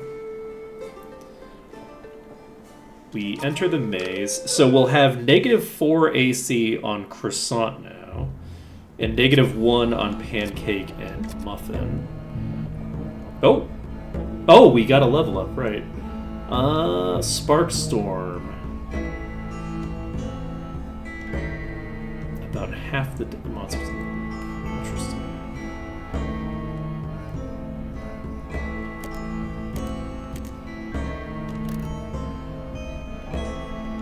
So you're gonna cast Big Shield.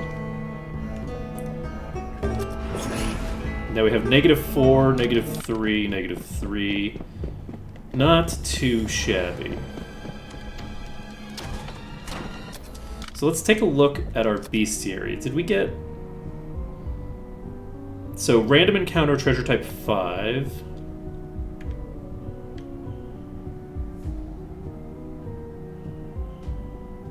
This is definitely a preset encounter. This has a 100% chance to award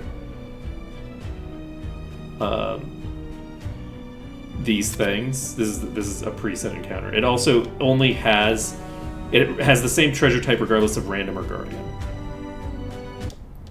Okay, so that's interesting. I wonder, I probably won't run into them again if I go back into that room.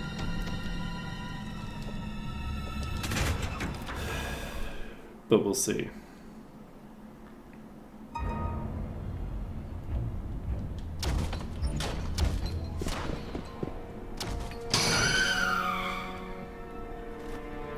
I just realized the croissant is fairly new. I don't love this. Oh, I hate this, actually.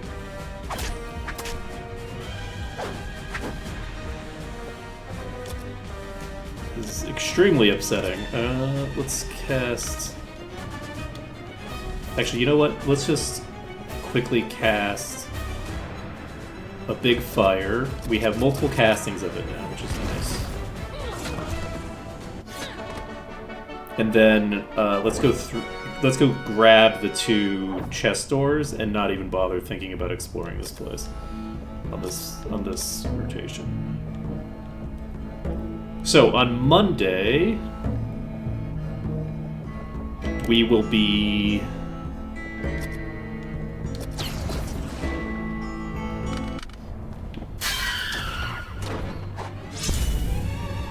basically coming back to this.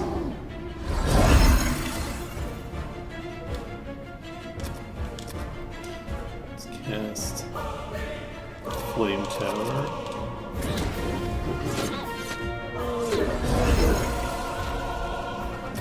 You know, more of them survived that than I expected.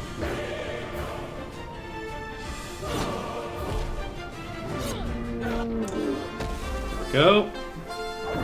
But yeah, so on Monday we'll come back to this and we'll start seriously exploring the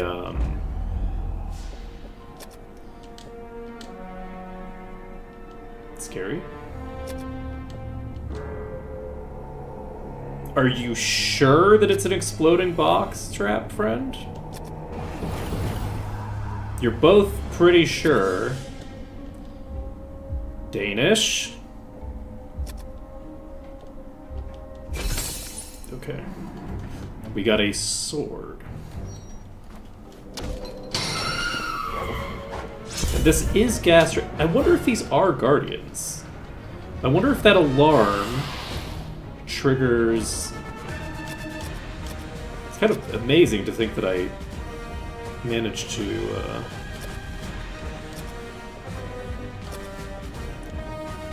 surprise them, considering that I just set up an alarm.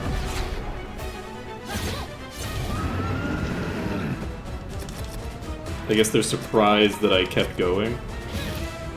Failed, failed, failed. Lame. But probably not Guardians, so we probably can't get any loot from them. But lots of EXP at least. Okay, 4 huge spiders. This is, I think, not a major issue. They can presumably poison me, but poison isn't as big of an issue as it was for a very long time.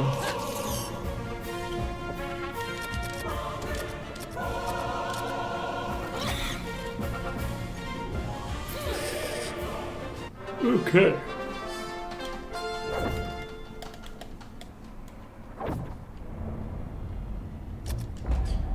Okay.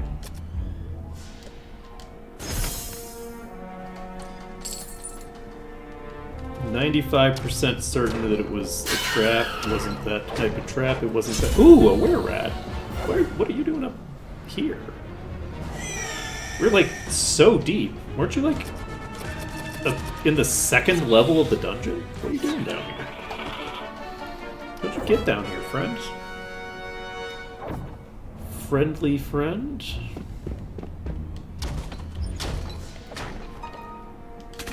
Okay, floor 1. We pop outside, we identify the thing we've got, and we heal back up.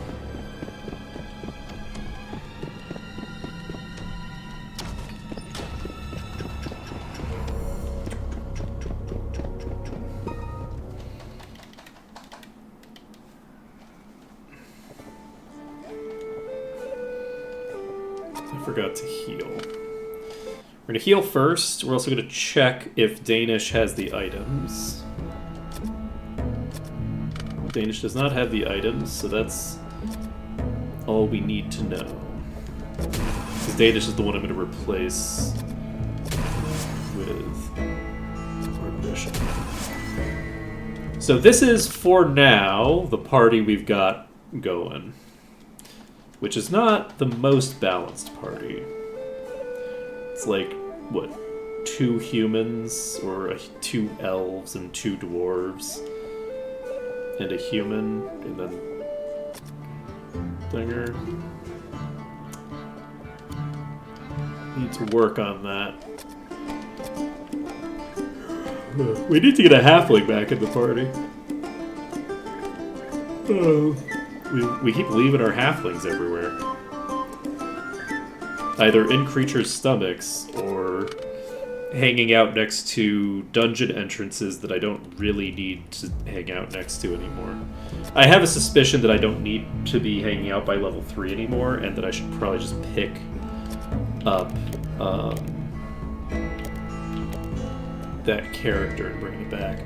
So this might be a big pickup, or it might just be some bullshit that I don't care about. Some bullshit that I don't care about. Alright. And that's fine. Yeah, that's fine. It's no big deal. I'd love to get a good weapon.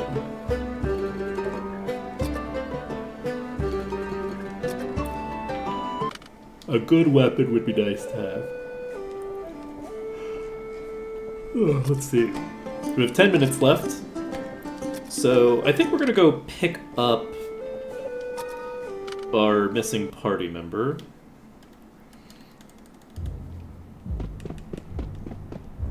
Just because I don't really think there's a lot of reason to leave them down there.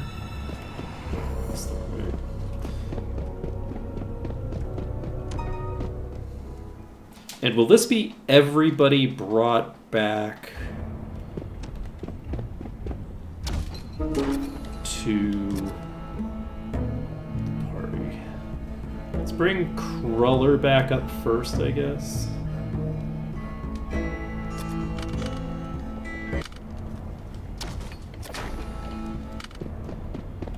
I think it's faster to bring them all the way back up than it is to meander through the menus each time.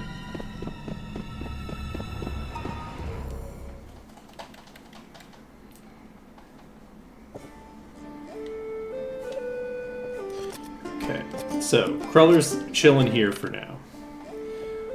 Go back downstairs.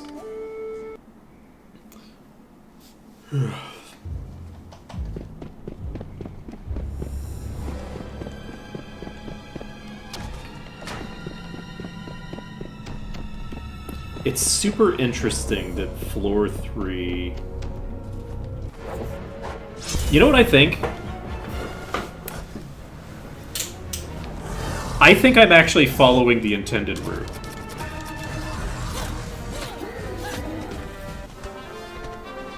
Minus the teleporter trap. Minus the teleporter trap, I think I'm following the correct... Not correct. The, like, route that you're really intended to do. I don't think you're intended to figure out what the fuck is going on floor 3. I think you're intended to get to floor 4, go through the key door, and then find your way back to the entrance, and from there you can identify how to get to floor 3. That's my assumption of, like, the expected route. Now, expected is not the same as intended, right? Those are not the same thing, right? It's like the game is set up in such a way that you could find that entrance if you were methodical with what you were doing. You could find the exit from floor 4, but you would need to be doing some mapping to do it. And I think that because floor 2 is so much easier to map, I think that it's my opinion that you're probably intended to be hitting floor 4 and then not chickening out.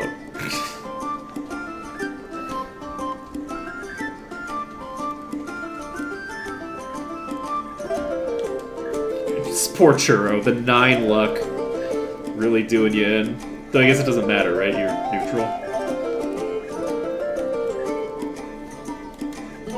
Okay, we're gonna add Danish to the party. And we're gonna enter the maze again. It's so interesting not having the ability to, like, save scum at all. Just, like, fully, you just have to take whatever comes. I just think that that's super interesting, actually. Like, it's just so abnormal. It's just so not the way things are done these days. Especially since in the original game, the original game was on floppy disks. Your save data was on the floppy. It wasn't on your local hard drive. So the game was, like, saving in a way that would not be trivial to, like you couldn't just, like, copy your save file and then, you know, place it back in. I don't think. I think that the way that you put data onto a floppy disk, it wouldn't be trivial to do that. So it's not like burning a CD or anything, because obviously, but, like, from a file system perspective, I think that the file system is one that would be you would be interacting with whatever it's doing locally, or you might fuck up everything, right? So you wouldn't... That's my interpretation. Okay. This is a new enemy type that we did not learn anything about. Let's see. For a second I thought that was 33, and I was like, wait a second, I actually have plenty of time. Okay. 250. Any item? No item. Were-rats. I should actually go back into that room and check if I can, if I fight that same enemy group. So, assuming that I don't get into too crazy a fight here.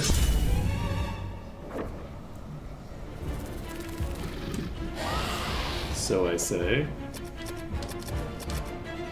I think we do hurt greatly and hurt greatly, and you inspect.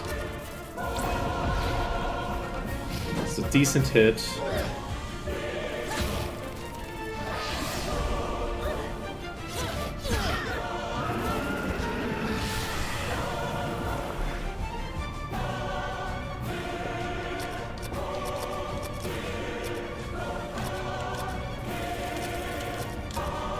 Okay, we're gonna try. I'd love to learn something about gas dragons. Okay, we already know all about the dragonflies. 30 damage! That's pretty good. Okay, 1800 EXP.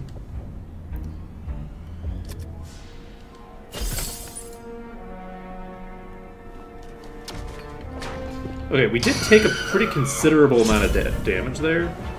Are you a guardian? Probably not, right?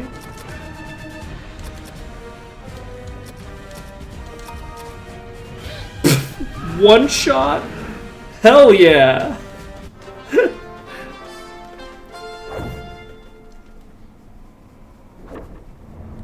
Okay, so we have 3 minutes left. I think I'm going to play things a little bit more dangerously.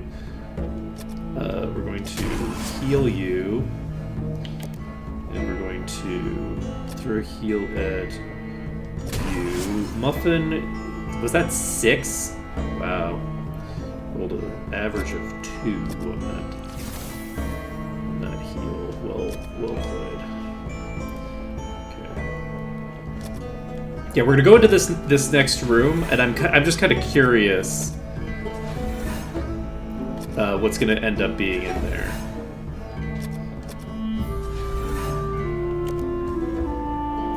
It's not how I intended to heal. I got ahead of myself. Alright, so Muffin is about to hit level 11, by which I mean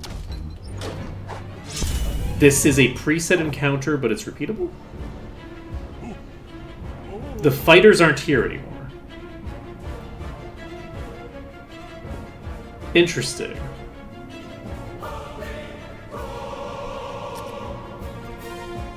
We need to kill the mages. That's our priority.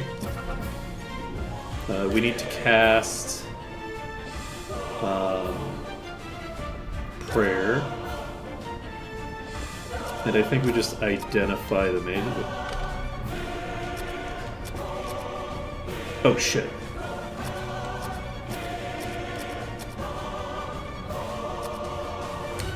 Prayer. Identify mage, identify mage. Okay. There we go. Both the mages are down. Now we just need to take down the ninja.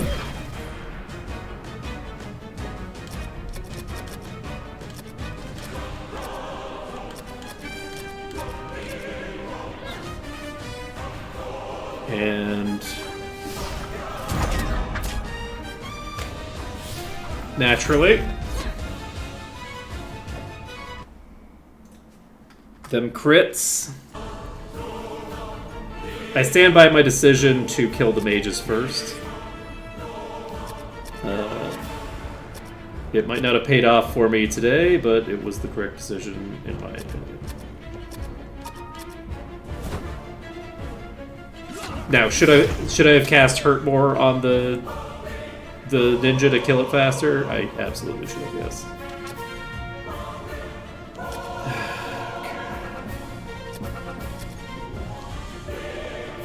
I'm not going to revive Pancake during this fight, because if I pick up Pancake during this fight, I run the risk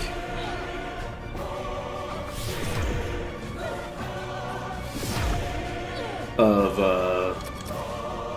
some bad stuff. I run the risk of them being killed again instantly, right? Like, I don't know how targeting is handled. And in a lot of turn-based games like this, enemy targeting actually happens mid-stream. It doesn't happen at the beginning of the turn, like it should.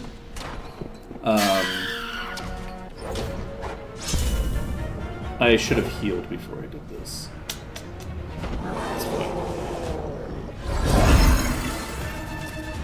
Okay, Croissant is going to Big Fire over here. You are going to Big Fire over here. You are going to Flame Tower over here, and you are going to Great Cure over here, and you are going to inspect the Vorpal Bunnies.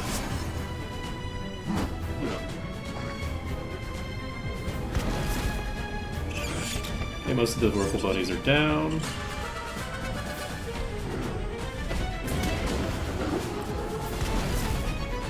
Okay. So, we're going to pick up Pancake, because I forgot to do that. Let's see.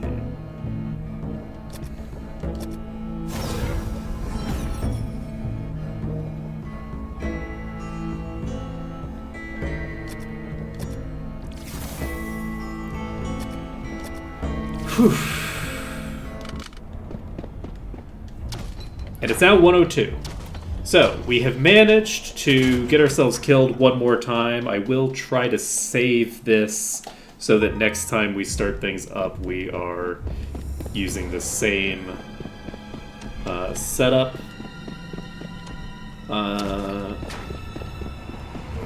And we now have a lot more information about how this game works.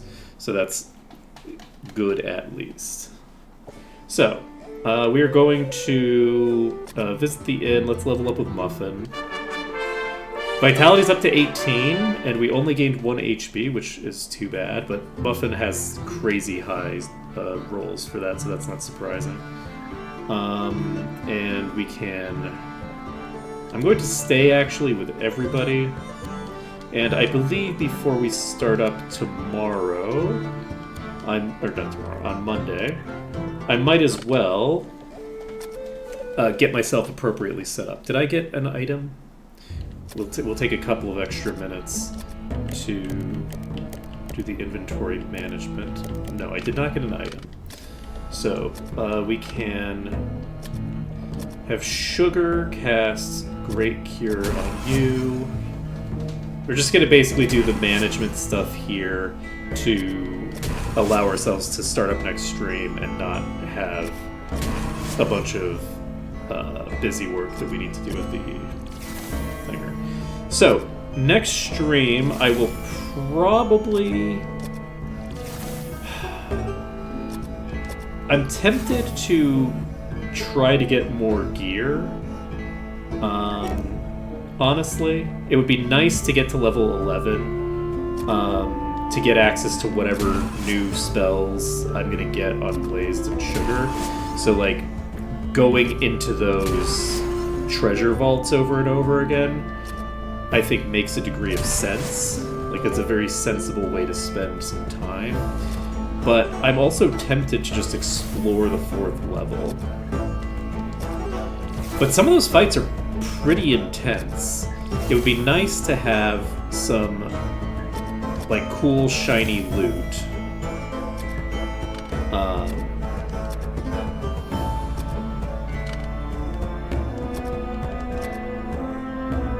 when I'm going into that. So, but I mean, I'm basically fighting down there anyway. I don't know. I think that maybe, yeah, I think that maybe what we do is we explore. That's what I'm leaning toward right now. Whether I continue leaning toward that when the time comes, we will see. But that's my current leaning, is toward exploring.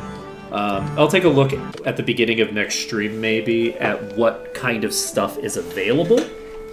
What kind of shinies we can get. I also should move my gold onto some of the other characters. So, like, I should maybe give all of my gold, like 240 grand, just give it to Waffle. Because Waffle doesn't need to enter the dungeon, like, ever again, basically. Waffle can just chill. So, that's maybe how we preserve all of our stuff. So, that is going to be it for today. Thank you for watching. It's been an absolute pleasure. We've made some good progress, I think. We now understand how to leave floor 3.